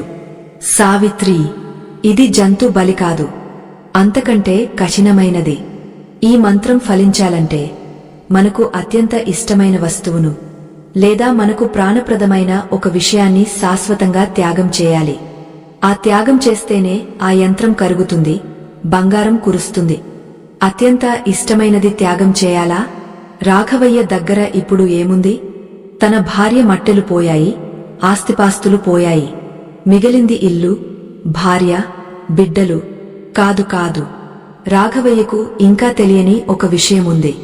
సరిగా అప్పుడే పక్క గదిలో పడుకున్న వారి చిన్న కొడుకు అమ్మా, ఆకలి అని నీరసంగా పిలిచాడు. రాఘవయ్య గుండెలో ఒక మెరుపు మెరిసింది. త్యాగమంటే తన కొడుకు భవిష్యత్తునా లేక తన ప్రాణమా? అసలు ఆ గ్రంథంలో రాసిన త్యాగం అంతరార్థమేమిటి? రేపు ఉదయం సూర్యోదయం అయ్యేలోపు రాఘవయ్య ఒక నిర్ణయం తీసుకోవాలి. రాఘవయ్య ఆ గ్రంథంలో రాసిన బలి అనే పదాన్ని, దాని పక్కనే ఉన్న నీకు అత్యంత ఇష్టమైనది అనే వాక్యాన్ని మళ్లీ మళ్లీ చదివాడు. గదిలో నిశ్శబ్దం రాజ్యమేలుతోంది. పక్క గదిలో కొడుకు ఆకలితో ఏడుస్తున్న శబ్దం ఆయన గుండెను కోసేస్తోంది. అత్యంత ఇష్టమైనది అంటే నా కొడుకే కదా? ఈ క్షుద్ర విద్య నా బిడ్డ ప్రాణాన్ని కోరుకుంటోందా? థీ థీ, ఎంత నీచమైన ఆలోచన! 100 కోట్లు వచ్చినా సరే నా బిడ్డ చిటికెన వేలుకి కూడా సాటిరావు. మన పూర్వీకులు ఇంత కఠినాత్ములా? ధనం కోసం రక్త సంబంధాన్ని కూడా బలి ఇచ్చేవారా? రాఘవయ్య మనసులో రకరకాల ఆలోచనలు సుడిగుండాల్లా తిరుగుతున్నాయి. సావిత్రమ్మ భయంతో వణికిపోతూ, ఏమండీ, ఆ పుస్తకాన్ని మూసేయండి, ఆ యంత్రాన్ని ఎక్కడైనా పారేయండి, మనకు ఈ అడ్డదారి వద్దు. ఆ 3 పవిత్రమైన వస్తువులు శంఖం, చక్రం, హతజోడి ఉన్నాయి కదా, అవే మనల్ని కాపాడతాయి. దురాస దున్హఖానికి చేటు. మనకు తెలియని ఈ మంత్రాల జోలికి వెళ్ళొద్దు అని గట్టిగా చెప్పింది. రాఘవయ్యకు భార్య మాటల్లో సత్యం కనిపించింది. నిజమే సావిత్రి, నిన్న ఆ విశ్వనాథ్ ఇచ్చిన 50 లక్షలే వద్దనుకున్నాం. ఇప్పుడు ఈ మంత్రం కోసం మన ధర్మాన్ని, మనశ్శాంతిని బలి ఇవ్వలేను. ఈ రహస్య అర, ఈ గ్రంథం బహుశా మన నిజాయితీని పరీక్షించడానికి మన పూర్వీకులు పెట్టిన మాయ అయ్యుంటుంది. దీన్ని తిరస్కరించడమే మన గెలుపు అన్నాడు దృఢంగా. వెంటనే ఆ రాగ పుస్తకాన్ని, ఆ యంత్రాన్ని తిరిగే ఆ పాత గుడ్డలో చుట్టి ఆ రహస్య అరలో పెట్టి మూసేశాడు. చెక్క ముక్కను అతికించేసి బీరువా తలుపులు గట్టిగా వేసేశాడు. అమ్మా, ఆకలి! మళ్లీ కొడుకు పిలుపు. రాఘవయ్య కళ్లలో నీళ్లు తిరిగాయి. చేతిలో చిల్లిగవ్వలేదు. ఇంట్లో బియ్యం గింజ కూడా లేదు. ఉన్నదల్లా ఆ బీరువాలో శంఖం లోపల దాచిన ఆ గుప్పెడు బియ్యం మాత్రమే. సావిత్రి అన్నాడు రాఘవయ్య గొంతు జీరబోతుండగా. శంఖంలో ఉన్న బియ్యం తీసుకో. బాబుకు గంజి కాసిపోయి రేపు ఆ శంఖంలో వేరే బియ్యం వేద్దాం. ముందు ప్రాణం నిలబడాలి, ఆ తర్వాతే పూజలు, పునస్కారాలు. సావిత్రమ్మ ఆశ్చర్యపోయింది. అయ్యో, అది దేవుడికి పెట్టిన బియ్యం కదా అండి? పైగా అవి తీసేస్తే శంఖం శక్తి తగ్గపోతుందేమో. మానవ సేవే మాధవ సేవ సావిత్రి. ఆకలితో ఉన్న బిడ్డకు అన్నం పెట్టకుండా ఆ బియ్యాన్ని దేవుడి ముందు అలంకారంగా ఉంచితే ఆ లక్ష్మీదేవి కూడా హర్షించదు. తీ అని ఆజ్ఞాపించాడు. సావిత్రమ్మ వణుకుతున్న చేతులతో బీరువా తెరిచి ఆ దక్షిణావృత శంఖంలోని బియ్యాన్ని ఒక పాత్రలోకి వంచింది. ఆశ్చర్యం! ఆమె పోసిన గుప్పెడు బియ్యం పాత్రలో పడగానే రెట్టింపు అయినట్లు అనిపించింది. గంజి కాచింది. ఆ గంజి తాగా బిడ్డ శాంతించాడు. మిగిలిన గంజిని రాఘవయ్య, సావిత్రమ్మ తాగారు. విచిత్రం ఏమిటంటే ఆ గుప్పెడు బియ్యంతో కాచిన గంజి ముగ్గురి కడుపు నింపడమే కాక పాత్రలో ఇంకా మిగిలే ఉంది. ఇది అన్నపూర్ణాదేవి మహిమ అని దంపతులు కళ్లకు అద్దుకున్నారు. తెల్లవారింది. రాఘవయ్యలో ఒక కొత్త శక్తి ప్రవేశించింది. ఆయన ఆ రోజు కూలి పనికి వెళ్లడానికి సిద్ధమయ్యాడు. ఇంట్లో కూర్చుంటే డబ్బు రాదు. ఆ హతాజోడి ప్రభావం వల్ల నాకు పని దొరుకుతుంది, డబ్బు వస్తుంది అన్న నమ్మకంతో బయలుదేరాడు. ఆయన ఊరి సెంటర్లోకి వెళ్లగానే ఒక పాత స్నేహితుడు, పేరు రమణ, పరుగు పరుగున వచ్చాడు. రాఘవయ్య, ఎంత పని చేశావు? నీకోసం ఊరంతా వెతుకుతున్నాను అన్నాడు ఆయాసపడుతూ. ఏమైంది రమణ? అప్పులవాళ్లు ఎవరైనా వచ్చారా అని భయంగా అడిగాడు రాఘవయ్య. అప్పులవాళ్లు కాదురా పిచ్చివాడా, నీకు గుర్తుందా? 10 ఏళ్ల క్రితం నా చెల్లెలి పెళ్లికోసం నీ భార్య మెడలో గొలుసు తాకట్టు పెట్టి నాకు 10,000 ఇచ్చావు. ఆ తర్వాత నేను దుబాయ్ వెళ్లిపోయాను. అక్కడ నా రాత మారిపోయింది. కోట్లు సంపాదించాను. నిన్ననే వచ్చాను. రాగానే నీ విషయం తెలిసింది. ఇదిగో, ఆనాడు నువ్వు చేసిన సహాయానికి వడ్డీతో కలిపి ఇది నా కృతజ్ఞత అంటూ ఒక సంచిని రాఘవయ్య చేతిలో పెట్టాడు. రాఘవయ్య ఆ సంచిని తెరిచి చూస్తే అందులో కట్టల కొద్దీ నోట్లు ఉన్నాయి. లెక్క పెడితే సరిగ్గా 2 లక్షల రూపాయలు. సుబ్బారావుకు కట్టాల్సిన బాకీ 1.5 లక్షన్నర. అంటే అప్పు తీరిపోను, ఇంకా 50,000 మిగులుతాయి. రాఘవయ్య ఆనందానికి అవధులు లేవు. రమణా, నువ్వు మనిషి రూపంలో వచ్చిన దేవుడివిరా అని కౌగిలించుకున్నాడు. నేను కాదు రాఘవయ్య, నీ మంచితనం నిన్ను కాపాడింది అని చెప్పి రమణ వెళ్ళిపోయాడు. రాఘవయ్యకు అప్పుడు అర్థమైంది, ఇది హఠాజోడి ప్రభావం. అది వశీకరణ శక్తి కలిగినది. పాత బాకీలను వసూలు చేస్తుందని స్వామివారు చెప్పారు. ఇది అక్షరాలా నిజమైంది. రాఘవయ్య గర్వంగా, సంతోషంగా ఇంటికి బయలుదేరాడు. దారిలో స్వీట్లు, పూలు కొన్నాడు. ఈరోజే సుబ్బారావు మొహాన డబ్బు కొట్టి నా ఇంటి పత్రాలు వెనక్కి తీసుకుంటాను అనుకున్నాడు. కాని విధి మరోలా తలచింది. రాఘవయ్య ఇంటి వీధిలోకి అడుగుపెట్టగానే అక్కడ జనం గుమిగూడి ఉన్నారు. ఇంటి ముందు ఒక పెద్ద లారీ నిలబడి ఉంది. సావిత్రమ్మ ఏడుపు వినిపిస్తోంది. రాఘవయ్య గుండె గుభేలుమంది. పరుగు పరుగున ఇంటి దగ్గరకు వెళ్లాడు. అక్కడ సుబ్బారావు కుర్చీ వేసుకుని దర్జాగా కూర్చుని ఉన్నాడు. అతని మనుషులు ఇంట్లోని సామాన్లను బయటకి విసిరేస్తున్నారు. ఏం జరుగుతోంది ఇక్కడ? సుబ్బారావ్, ఆపు, నీ గడువు ఇంకా 2 రోజులు ఉంది కదా అని గట్టిగా అరిచాడు రాఘవయ్య. సుబ్బారావు వికృతంగా నవ్వాడు. గడువు నిన్నటితో ముగసింది రాఘవయ్య. నిన్న ఆ విశ్వనాథ్ గారు నీ ఇంటిని కొనడానికి వస్తే అతన్ని అవమానించి పంపించావట కదా. అతను ఎవరో తెలుసా? నాకు ఫైనాన్స్ చేసే పెద్ద మనిషి. ఆయనకు కోపం వచ్చింది. నీ అప్పు పత్రాలన్నీ ఆయన కొనుక్కున్నాడు. ఈ క్షణమే రాఘవయ్యను ఇల్లు ఖాళీ చేయించు, లేకపోతే నిన్ను జైల్లో పెట్టిస్తా అని నాకు ఆర్డర్ వేశాడు. అందుకే వచ్చాను. డబ్బు తెచ్చావా? తెచ్చాను. ఇదిగో 2 లక్షలు. నీ బాకీ తీరిపోతుంది. నా పత్రాలు నాకు ఇవ్వు అంటూ రాఘవయ్య డబ్బు సంచిని సుబ్బారావు ముఖం మీద విసిరాడు. సుబ్బారావు ఆ సంచిని అందుకుని డబ్బు లెక్కపెట్టాడు. అతని ముఖంలో ఆశ్రయం, ఆ తర్వాత కుటిలత్వం కనిపించాయి. బాగానే తెచ్చావు రాఘవయ్య, కానీ ఈ 2 లక్షలు కేవలం వడ్డీకి మాత్రమే సరిపోతాయి. విశ్వనాథ్ గారు పాత లెక్కలన్నీ తిరగదోడారు. చక్రవడ్డీ, దానిమీద చక్రవడ్డీ వేసి మొత్తం బాకీ ఇప్పుడు 10 లక్షలు అయ్యింది. ఈ 2 లక్షలు జమ చేసుకుంటా. మిగతా 8 లక్షలు ఇప్పుడే ఇస్తావా, లేక ఇల్లు ఖాళీ చేస్తావా అని బాంబు పేల్చాడు. రాఘవయ్య కాళ్ల కింద భూమి కంపించింది. 10 లక్షలా? మోసం, దగా. ధర్మం గెలవాలి కాని ఇలా అన్యాయం గెలవకూడదు అని ఆక్రోశించాడు. ధర్మం పుస్తకాల్లో ఉంటుంది, అన్యాయం ఆస్తుల్లో ఉంటుంది. ఒరేయ్, ఆ బీరువాను బయట పడేయండి అని సుబ్బారావు తన మనుషులకు సైగ చేశాడు. 2 రౌడీలు బూస్కాళ్లతో ఇంట్లోకి వెళ్లారు. రాఘవయ్య వాళ్లను అడ్డుకోబోయాడు, కాని సుబ్బారావు అతన్ని తోసేశాడు. రాఘవయ్య కింద పడ్డాడు. సావిత్రమ్మ అడ్డు వెళితే ఆమెను కూడా పక్కకు నెట్టేశారు. ఆ రౌడీలు దేవుడి గదిలో ఉన్న ఆ పాత బీరువా దగ్గరకు వెళ్లారు.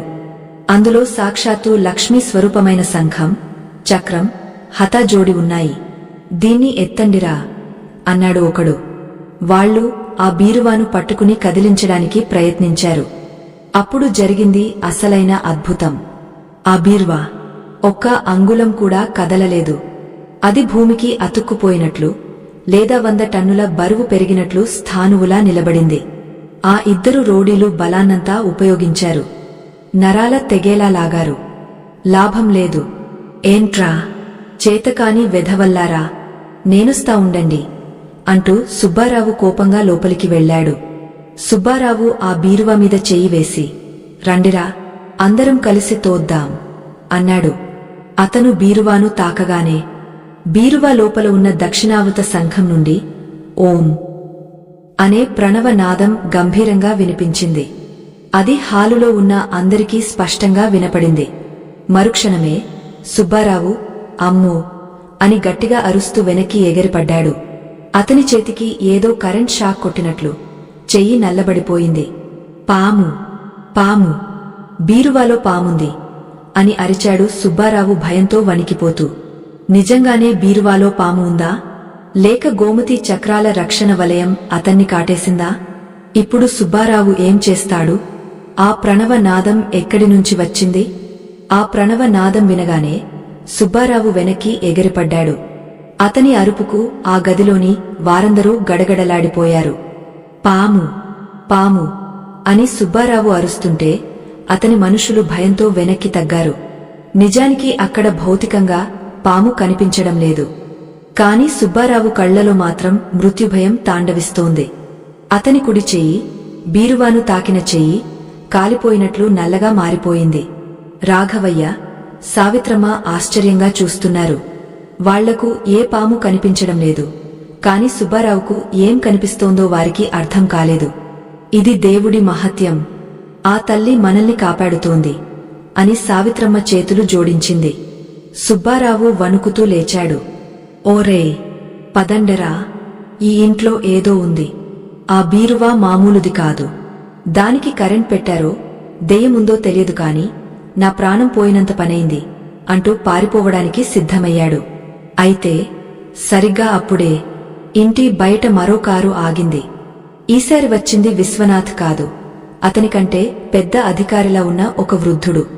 ఆయన ముఖంలో ప్రశాంతత, గాంభీర్యం ఉన్నాయి. ఆయన ఎవరో కాదు, ఆ ఊరిలో ఒకప్పుడు దానధర్మాలు చేసిన జమీందారు మనవడు, ఇప్పుడు ఒక పెద్ద పీకాధిపతి శ్రీ చదనానంద స్వామి. ఆయన లోపలికి రాగానే సుబ్బారావు ఆగపోయాడు.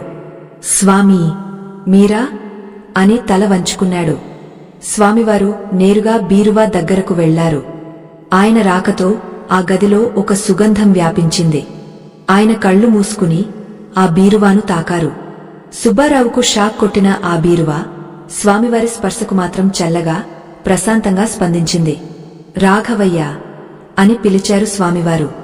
స్వామీ, నమస్కారం అన్నాడు రాఘవయ్య వినయంగా. నువ్వు చేసిన పూజ ఫలించింది నాయనా. నువ్వు బీరువాలో పెట్టిన ఆ గోమతి చక్రాలు, హతాజోడి, శంఖం, అవి కేవలం వస్తువులు కాదు, అవి శక్తి కేంద్రాలు. సుబ్బారావు లాంటి దుర్మార్గుల స్పర్శ తగిలితే అవి అగ్నిలా మారుతాయి.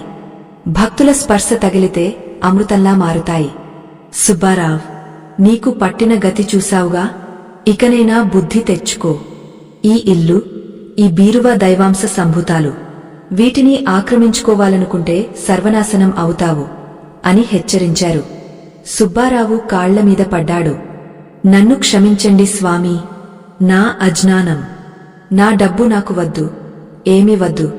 నా ప్రాణం దక్కితే చాలు అని వేడుకున్నాడు. వెళ్ళు, ఆ రాఘవయ్య కాళ్లమీద పడి క్షమాపణ అడుగు. అప్పుడే నీ చెయ్యి బాగవుతుంది అని ఆదేశించారు. సుబ్బారావు సిగ్గు విడిచి రాఘవయ్య కాళ్లు పట్టుకున్నాడు. రాఘవయ్యలోని ఉదార స్వభావం నిద్రలేచింది. లేవండి సుబ్బారావుగారు, మనుషులం, తప్పులు చేయడం సహజం. ఆ దేవుడు మిమ్మల్ని క్షమించుగాక అన్నాడు. వెంటనే సుబ్బారావు చేతి మంట తగ్గింది. అతను తన మనుషులతో తోకముడిచి పారిపోయాడు. స్వామివారు రాఘవయ్య వైపు తిరిగి, నాయనా, నీ పరీక్షా సమయం ముగిసింది. అయితే అసలైన రహస్యం ఇంకా మిగిలే ఉంది. ఆ బీరువాలో ఉన్న శంఖం తూర్పు వైపు ఎందుకు తిరిగిందో తెలుసా అని అడిగారు. రాఘవయ్య ఆశ్చర్యపోయాడు. మీకెలా తెలుసు స్వామీ? నాకు అన్నీ తెలుసు. అది తూర్పు వైపు తిరగడానికి కారణం, నీ ఇంటి తూర్పు దిశలో ఆ రావి చెట్టు కింద ఉన్న నేలలో ఒక పురాతన నిధి ఉంది. ఆ నిధిని కాపాడటానికే ఆ నాగరాజు అక్కడ ఉన్నాడు. ఆ నిధి నీకు చెందదు, అది ఆ పరమేశ్వరుడికి చెందాలి. కాని ఆ నిధిని వెలికితీసే బాధ్యత నీదే. రేపు ఉదయం సూర్యోదయానికి ముందే తవ్వకం మొదలుపెట్టు. అందులో లభించే సంపదతో ఈ ఊరిలో ఆగిపోయిన నిత్యాన్నదానాన్ని, వేద పాకశాలను పునరుద్ధరించు. నీకు, నీ కుటుంబానికి తరతరాలకు సరిపడా ఐశ్వర్యం ఆ నిధిలోనే ఒక చిన్న భాగం రూపంలో ఉంది. అది నీకు ధర్మబద్ధంగా దక్కుతుంది అని చెప్పారు. రాఘవయ్య కళ్లలో ఆనందబాష్పాలు రాలాయి. ధన్యోస్మి స్వామీ. ఆ రాత్రి రాఘవయ్య దంపతులు నిద్రపోలేదు. తెల్లవారుజామున బ్రహ్మ ముహూర్తంలో చేతిలో పార, గుణపం పట్టుకుని ఆ రావి చెట్టు దగ్గరకు వెళ్లారు. అక్కడ ఆ నాగరాజు మళ్లీ దర్శనమిచ్చాడు. ఈసారి పడగ విప్పి ఆడలేదు, తలదించి దారి ఇచ్చాడు. రాఘవయ్య ఓం నమః శివాయ అని స్మరిస్తూ తవ్వడం మొదలుపెట్టాడు. 3 అడుగులు తవ్వగానే తంగు మని శబ్దం వచ్చింది. ఒక పెద్ద రాతి పెట్టె కనిపించింది. ఆ పెట్టెను తెరిచి చూస్తే కళ్ళు మిరుమిట్లు గొలిపే దృశ్యం. బంగారు నాణేలు, వజ్రాలు, వైజూర్యాలు ఆ పెట్టె నిండా ఉన్నాయి. వాటి విలువ వెలకట్టలేము. కాని వాటిపైన ఒక చిన్న తామ్ర శాసనముంది. ఇది శివార్పితం. ధర్మరక్షకుడికే ఇది దక్కుతుంది. రాఘవయ్య ఆ నిధిని చూసి పొంగపోలేదు. సావిత్రమ్మ వైపు చూసి, సావిత్రి, ఇది మనది కాదు, ఆ దేవుడిది. ఇందులోంచి స్వామివారు చెప్పినట్లు మన అవసరాలకు, బాకీలకు సరిపడా మాత్రమే తీసుకుందాం. మిగతాది గుడికి ఇచ్చేద్దాం అన్నాడు. సావిత్రమ్మ సంతోషంగా తల ఊపింది. వాళ్ళు కేవలం కొన్ని బంగారు నాణేలను మాత్రమే తీసుకున్నారు. మిగతా నిధిని అలాగే మూసి స్వామివారికి అప్పగించారు. ఆ రోజు సాయంత్రమే రాఘవయ్య బాకీలన్నీ తీరిపోయాయి. ఊర్లో రాఘవయ్య పేరు మారుమోగపోయింది. ఆయన నిజాయితీని, ధర్మనిరతిని చూసి ఆ ఊరి ప్రజలు ఆయన్ను నెత్తిన పెట్టుకున్నారు. చదనానంద స్వామి ఆధ్వర్యంలో ఆ నిధితో శివాలయం పునర్నిర్మాణం జరిగింది. నిత్యాన్నదానం మొదలైంది. అయితే రాఘవయ్య ఇంట్లో ఉన్న ఆ బీరువా కథ అక్కడితో అయిపోలేదు. ఆ బీరువాలో పెట్టిన గోమతి చక్రాలు, హతాజోడి, శంఖం ప్రతి పౌర్ణమికి, అమావాస్యకు ప్రకాశించడం మొదలుపెట్టాయి. ఆ ఇంట్లో డబ్బు ఖర్చవుతున్నా మళ్లీ రెట్టింపు అయ్యి బీరువాలోకి చేరడం మొదలైంది. రాఘవయ్య ఏ వ్యాపారం చేసినా పూలు, పళ్ళు, ధాన్యం, అందులో విపరీతమైన లాభాలు రావడం మొదలయ్యాయి.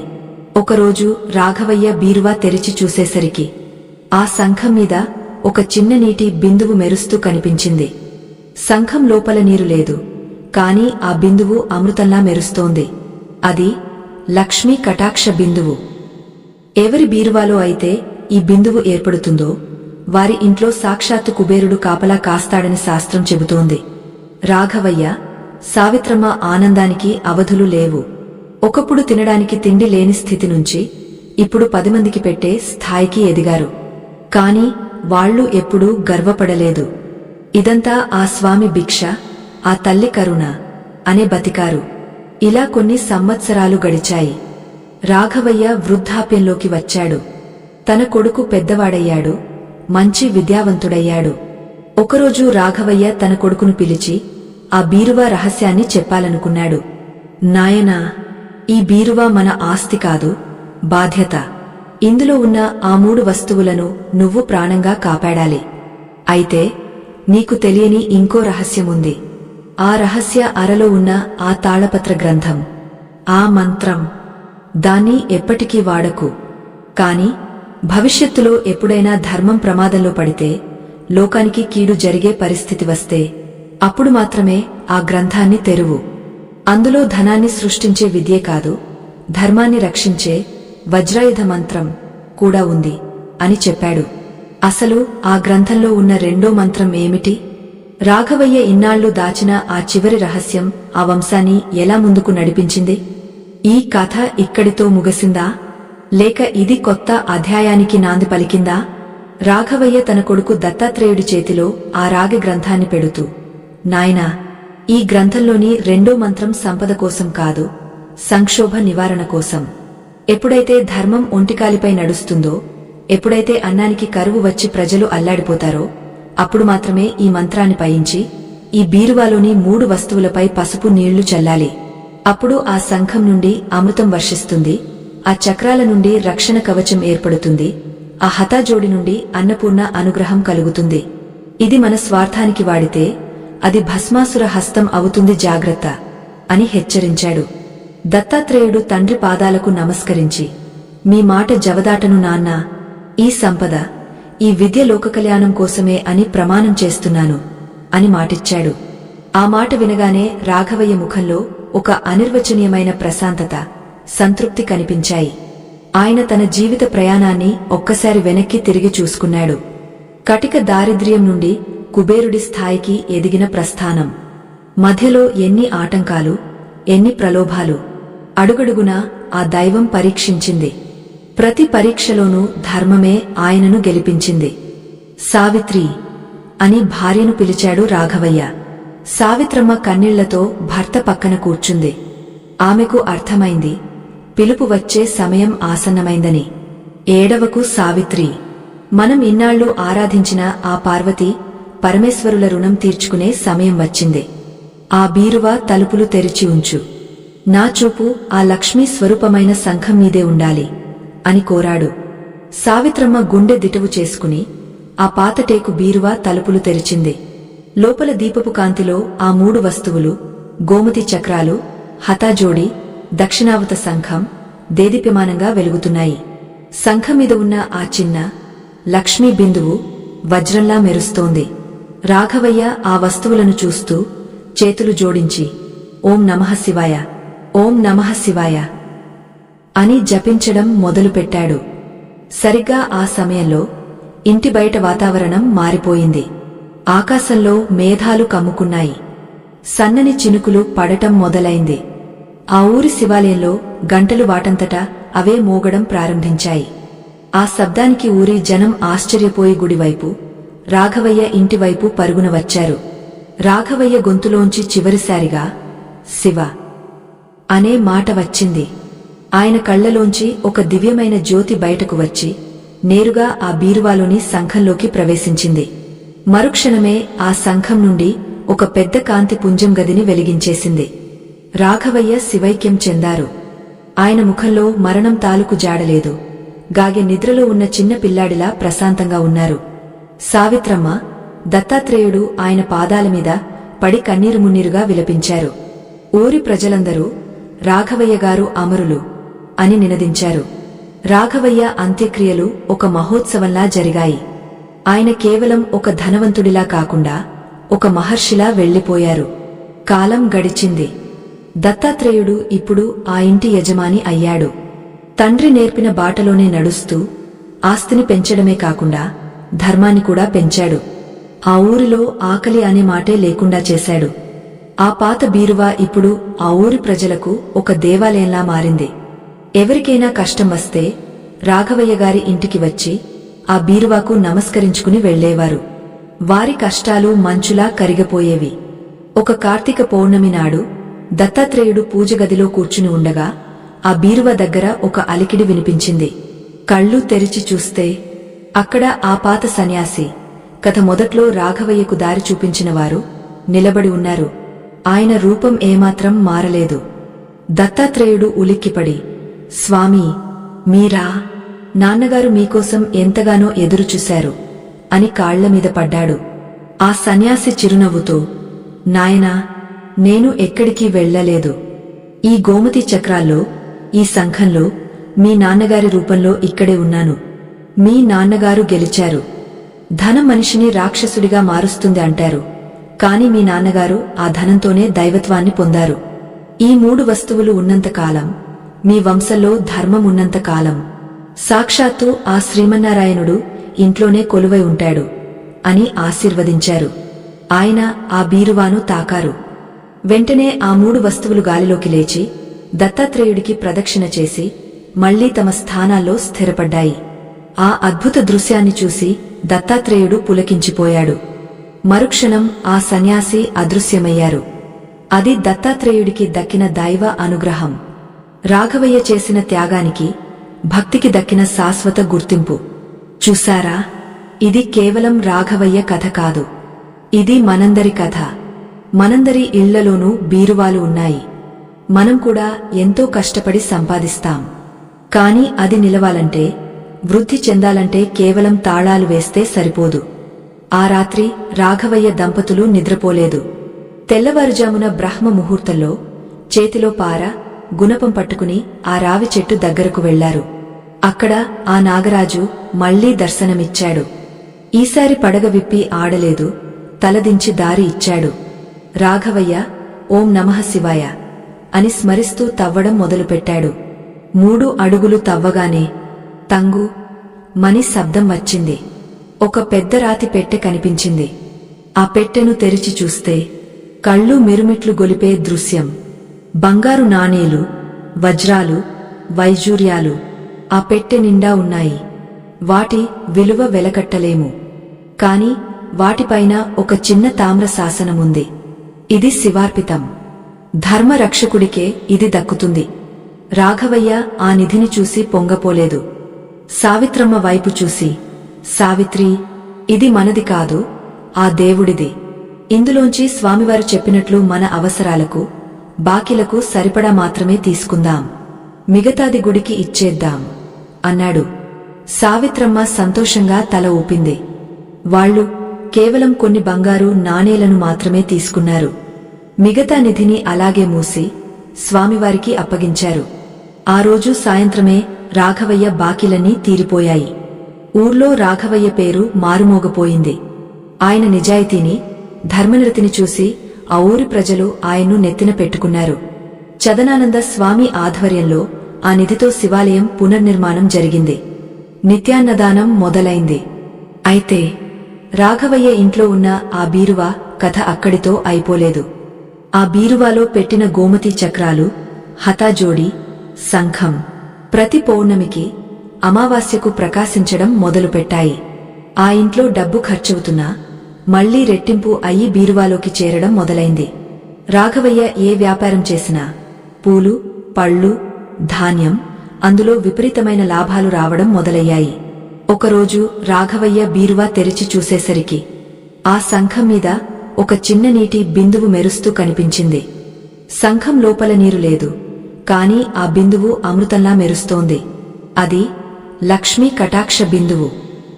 ఎవరి బీరువాలో అయితే ఈ బిందువు ఏర్పడుతుందో వారి ఇంట్లో సాక్షాత్తు కుబేరుడు కాపలా కాస్తాడని శాస్త్రం చెబుతోంది. రాఘవయ్య, సావిత్రమ్మ ఆనందానికి అవధులు లేవు. ఒకప్పుడు తినడానికి తిండి లేని స్థితి నుంచి ఇప్పుడు 10 మందికి పెట్టే స్థాయికి ఎదిగారు. కాని వాళ్లు ఎప్పుడూ గర్వపడలేదు. ఇదంతా ఆ స్వామి భిక్ష, ఆ తల్లి కరుణ అనే బతికారు. ఇలా కొన్ని సంవత్సరాలు గడిచాయి. రాఘవయ్య వృద్ధాప్యంలోకి వచ్చాడు. తన కొడుకు పెద్దవాడయ్యాడు, మంచి విద్యావంతుడయ్యాడు. ఒకరోజు రాఘవయ్య తన కొడుకును పిలిచి ఆ బీరువా రహస్యాన్ని చెప్పాలనుకున్నాడు. నాయనా, ఈ బీరువా మన ఆస్తి కాదు, బాధ్యత. ఇందులో ఉన్న ఆ 3 వస్తువులను నువ్వు ప్రాణంగా కాపాడాలి. అయితే నీకు తెలియని ఇంకో రహస్యముంది. ఆ రహస్య అరలో ఉన్న ఆ తాళపత్ర గ్రంథం, ఆ మంత్రం, దాన్ని ఎప్పటికీ వాడకు. కాని భవిష్యత్తులో ఎప్పుడైనా ధర్మం ప్రమాదంలో పడితే, లోకానికి కీడు జరిగే పరిస్థితి వస్తే అప్పుడు మాత్రమే ఆ గ్రంథాన్ని తెరువు. అందులో ధనాన్ని సృష్టించే విద్యే కాదు, ధర్మాన్ని రక్షించే వజ్రాయుధ మంత్రం కూడా ఉంది అని చెప్పాడు. అసలు ఆ గ్రంథంలో ఉన్న రెండో మంత్రం ఏమిటి? రాఘవయ్య ఇన్నాళ్లు దాచిన ఆ చివరి రహస్యం ఆ వంశాన్ని ఎలా ముందుకు నడిపించింది? ఈ కథ ఇక్కడితో ముగిసిందా, లేక ఇది కొత్త అధ్యాయానికి నాంది పలికిందా? రాఘవయ్య తన కొడుకు దత్తాత్రేయుడి చేతిలో ఆ రాగి గ్రంథాన్ని పెడుతూ, నాయనా, ఈ గ్రంథంలోని రెండో మంత్రం సంపద కోసం కాదు, సంక్షోభ నివారణ కోసం. ఎప్పుడైతే ధర్మం ఒంటికాలిపై నడుస్తుందో, ఎప్పుడైతే అన్నానికి కరువు వచ్చి ప్రజలు అల్లాడిపోతారో, అప్పుడు మాత్రమే ఈ మంత్రాన్ని పయించి ఈ బీరువాలోని 3 వస్తువులపై పసుపు నీళ్లు చల్లాలి. అప్పుడు ఆ శంఖం నుండి అమృతం వర్షిస్తుంది, ఆ చక్రాల నుండి రక్షణ కవచం ఏర్పడుతుంది, ఆ హతాజోడి నుండి అన్నపూర్ణ అనుగ్రహం కలుగుతుంది. ఇది మన స్వార్థానికి వాడితే అది భస్మాసుర హస్తం అవుతుంది, జాగ్రత్త అని హెచ్చరించాడు. దత్తాత్రేయుడు తండ్రి పాదాలకు నమస్కరించి, మీ మాట జవదాటను నాన్నా, ఈ సంపద, ఈ విద్య లోకకల్యాణం కోసమే అని ప్రమాణం చేస్తున్నాను అని మాటిచ్చాడు. ఆ మాట వినగానే రాఘవయ్య ముఖంలో ఒక అనిర్వచనీయమైన ప్రశాంతత, సంతృప్తి కనిపించాయి. ఆయన తన జీవిత ప్రయాణాన్ని ఒక్కసారి వెనక్కి తిరిగి చూసుకున్నాడు. కటిక దారిద్ర్యం నుండి కుబేరుడి స్థాయికి ఎదిగిన ప్రస్థానం. మధ్యలో ఎన్ని ఆటంకాలు, ఎన్ని ప్రలోభాలు. అడుగడుగునా ఆ దైవం పరీక్షించింది. ప్రతి పరీక్షలోనూ ధర్మమే ఆయనను గెలిపించింది. సావిత్రి అని భార్యను పిలిచాడు రాఘవయ్య. సావిత్రమ్మ కన్నీళ్లతో భర్త పక్కన కూర్చుంది. ఆమెకు అర్థమైంది, పిలుపు వచ్చే సమయం ఆసన్నమైందని. ఏడవకు సావిత్రి, మనం ఇన్నాళ్లు ఆరాధించిన ఆ పార్వతీ పరమేశ్వరుల రుణం తీర్చుకునే సమయం వచ్చింది. ఆ బీరువా తలుపులు తెరిచి ఉంచు. నా చూపు ఆ లక్ష్మీ స్వరూపమైన శంఖం మీదే ఉండాలి అని కోరాడు. సావిత్రమ్మ గుండె దిటవు చేసుకుని ఆ పాతటేకు బీరువా తలుపులు తెరిచింది. లోపల దీపపు కాంతిలో ఆ 3 వస్తువులు, గోమతి చక్రాలు, హతాజోడి, దక్షిణావత శంఖం దేదీప్యమానంగా వెలుగుతున్నాయి. శంఖం మీద ఉన్న ఆ చిన్న లక్ష్మీ బిందువు వజ్రంలా మెరుస్తోంది. రాఘవయ్య ఆ వస్తువులను చూస్తూ చేతులు జోడించి ఓం నమః శివాయ, ఓం నమః శివాయ అని జపించడం మొదలుపెట్టాడు. సరిగ్గా ఆ సమయంలో ఇంటి బయట వాతావరణం మారిపోయింది. ఆకాశంలో మేఘాలు కమ్ముకున్నాయి. సన్నని చినుకులు పడటం మొదలైంది. ఆ ఊరి శివాలయంలో గంటలు వాటంతటా అవే మోగడం ప్రారంభించాయి. ఆ శబ్దానికి ఊరి జనం ఆశ్చర్యపోయి గుడివైపు, రాఘవయ్య ఇంటివైపు పరుగున వచ్చారు. రాఘవయ్య గొంతులోంచి చివరిసారిగా శివ అనే మాట వచ్చింది. ఆయన కళ్లలోంచి ఒక దివ్యమైన జ్యోతి బయటకు వచ్చి నేరుగా ఆ బీరువాలోని శంఖంలోకి ప్రవేశించింది. మరుక్షణమే ఆ శంఖం నుండి ఒక పెద్ద కాంతి పుంజం గదిని వెలిగించేసింది. రాఘవయ్య శివైక్యం చెందారు. ఆయన ముఖంలో మరణం తాలూకు జాడలేదు. గాగే నిద్రలో ఉన్న చిన్న పిల్లాడిలా ప్రశాంతంగా ఉన్నారు. సావిత్రమ్మ, దత్తాత్రేయుడు ఆయన పాదాల మీద పడి కన్నీరు మున్నీరుగా విలపించారు. ఊరి ప్రజలందరూ రాఘవయ్య గారు అమరులు అని నినదించారు. రాఘవయ్య అంత్యక్రియలు ఒక మహోత్సవంలా జరిగాయి. ఆయన కేవలం ఒక ధనవంతుడిలా కాకుండా ఒక మహర్షిలా వెళ్లిపోయారు. కాలం గడిచింది. దత్తాత్రేయుడు ఇప్పుడు ఆ ఇంటి యజమాని అయ్యాడు. తండ్రి నేర్పిన బాటలోనే నడుస్తూ ఆస్తిని పెంచడమే కాకుండా ధర్మాన్ని కూడా పెంచాడు. ఆ ఊరిలో ఆకలి అనే మాటే లేకుండా చేశాడు. ఆ పాత బీరువా ఇప్పుడు ఆ ఊరి ప్రజలకు ఒక దేవాలయంలా మారింది. ఎవరికైనా కష్టం వస్తే రాఘవయ్య గారి ఇంటికి వచ్చి ఆ బీరువాకు నమస్కరించుకుని వెళ్లేవారు. వారి కష్టాలు మంచులా కరిగిపోయేవి. ఒక కార్తీక పౌర్ణమి నాడు దత్తాత్రేయుడు పూజగదిలో కూర్చుని ఉండగా ఆ బీరువా దగ్గర ఒక అలికిడి వినిపించింది. కళ్ళు తెరిచి చూస్తే అక్కడ ఆ పాత సన్యాసి, కథ మొదట్లో రాఘవయ్యకు దారి చూపించిన వారు నిలబడి ఉన్నారు. ఆయన రూపం ఏమాత్రం మారలేదు. దత్తాత్రేయుడు ఉలిక్కిపడి, స్వామీ, మీరా? నాన్నగారు మీకోసం ఎంతగానో ఎదురుచూశారు అని కాళ్లమీద పడ్డాడు. ఆ సన్యాసి చిరునవ్వుతో, నాయనా, నేను ఎక్కడికి వెళ్లలేదు. ఈ గోమతి చక్రాల్లో, ఈ శంఖంలో మీ నాన్నగారి రూపంలో ఇక్కడే ఉన్నాను. మీ నాన్నగారు గెలిచారు. ధనం మనిషిని రాక్షసుడిగా మారుస్తుంది అంటారు. కాని మీ నాన్నగారు ఆ ధనంతోనే దైవత్వాన్ని పొందారు. ఈ 3 వస్తువులు ఉన్నంతకాలం, మీ వంశంలో ధర్మం ఉన్నంతకాలం సాక్షాత్తు ఆ శ్రీమన్నారాయణుడు ఇంట్లోనే కొలువై ఉంటాడు అని ఆశీర్వదించారు. ఆయన ఆ బీరువాను తాకారు. వెంటనే ఆ 3 వస్తువులు గాలిలోకి లేచి దత్తాత్రేయుడికి ప్రదక్షిణ చేసి మళ్లీ తమ స్థానాల్లో స్థిరపడ్డాయి. ఆ అద్భుత దృశ్యాన్ని చూసి దత్తాత్రేయుడు పులకించిపోయాడు. మరుక్షణం ఆ సన్యాసి అదృశ్యమయ్యారు. అది దత్తాత్రేయుడికి దక్కిన దైవ అనుగ్రహం. రాఘవయ్య చేసిన త్యాగానికి, భక్తికి దక్కిన శాశ్వత గుర్తింపు. చూశారా? ఇది కేవలం రాఘవయ్య కథ కాదు. ఇది మనందరి కథ. మనందరి ఇళ్లలోనూ బీరువాలు ఉన్నాయి. మనం కూడా ఎంతో కష్టపడి సంపాదిస్తాం. కాని అది నిలవాలంటే, వృద్ధి చెందాలంటే కేవలం తాళాలు వేస్తే సరిపోదు. గోమతి చక్రాలు రక్షణ, హతాజోడి ఆకర్షణ, దక్షిణావృత శంఖం వృద్ధి. ఈ 3 పవిత్ర వస్తువులను విధివిధానంగా, భక్తితో, నమ్మకంతో మీ బీరువాలో స్థాపించండి. కానీ గుర్తుంచుకోండి, రాఘవయ్యలాగా ధర్మం అనే పునాది ఉంటేనే ఈ పరిహారాలు పనిచేస్తాయి. మీ సంపాదనలో కొంత భాగం 10 మందికి సహాయం చేయడానికి వాడండి. అప్పుడు చూడండి, మీ బీరువాలో డబ్బు ఎలా పొంగ పొర్లుతుందో, లక్ష్మీదేవి మీ ఇంటిని వదిలి వెళ్లనని ఎలా మొండికేస్తుందో. ఆ పరమేశ్వరుడి దయ, అష్టలక్ష్ముల కటాక్షం మీ అందరిపై, మీ కుటుంబాలపై సదా ఉండాలని కోరుకుంటూ సర్వేజన సుఖినోభవంతు. ఈ అద్భుతమైన ఆధ్యాత్మిక కథనాన్ని ఇంతటి లోతైన పరిశోధనతో, పురాణ వాస్తవాలను జోడించి మీకు అందించడానికి మేము ఎంతో శ్రమించాము, ఎన్నో రోజులు వెచ్చించాము. మా ఈ ప్రయత్నం మీకు నచ్చినట్లయితే మాకు అండగా నిలవండి. కింద ఉన్న సూపర్ థాంక్స్ ఆప్షన్ ద్వారా లేదా ఛానల్ మెంబర్షిప్ తీసుకోవడం ద్వారా మీ వంతు సహకారాన్ని అందించి ఇలాంటి మరిన్ని ధర్మ సందేహాలు, అద్భుతమైన కథలు మీకు చెప్పే అవకాశం మాకు కల్పించండి. ధర్మ ప్రచారానికి మీరు వేసే చిన్న సమిధ మాకు కొండంత బలం. స్వస్తి.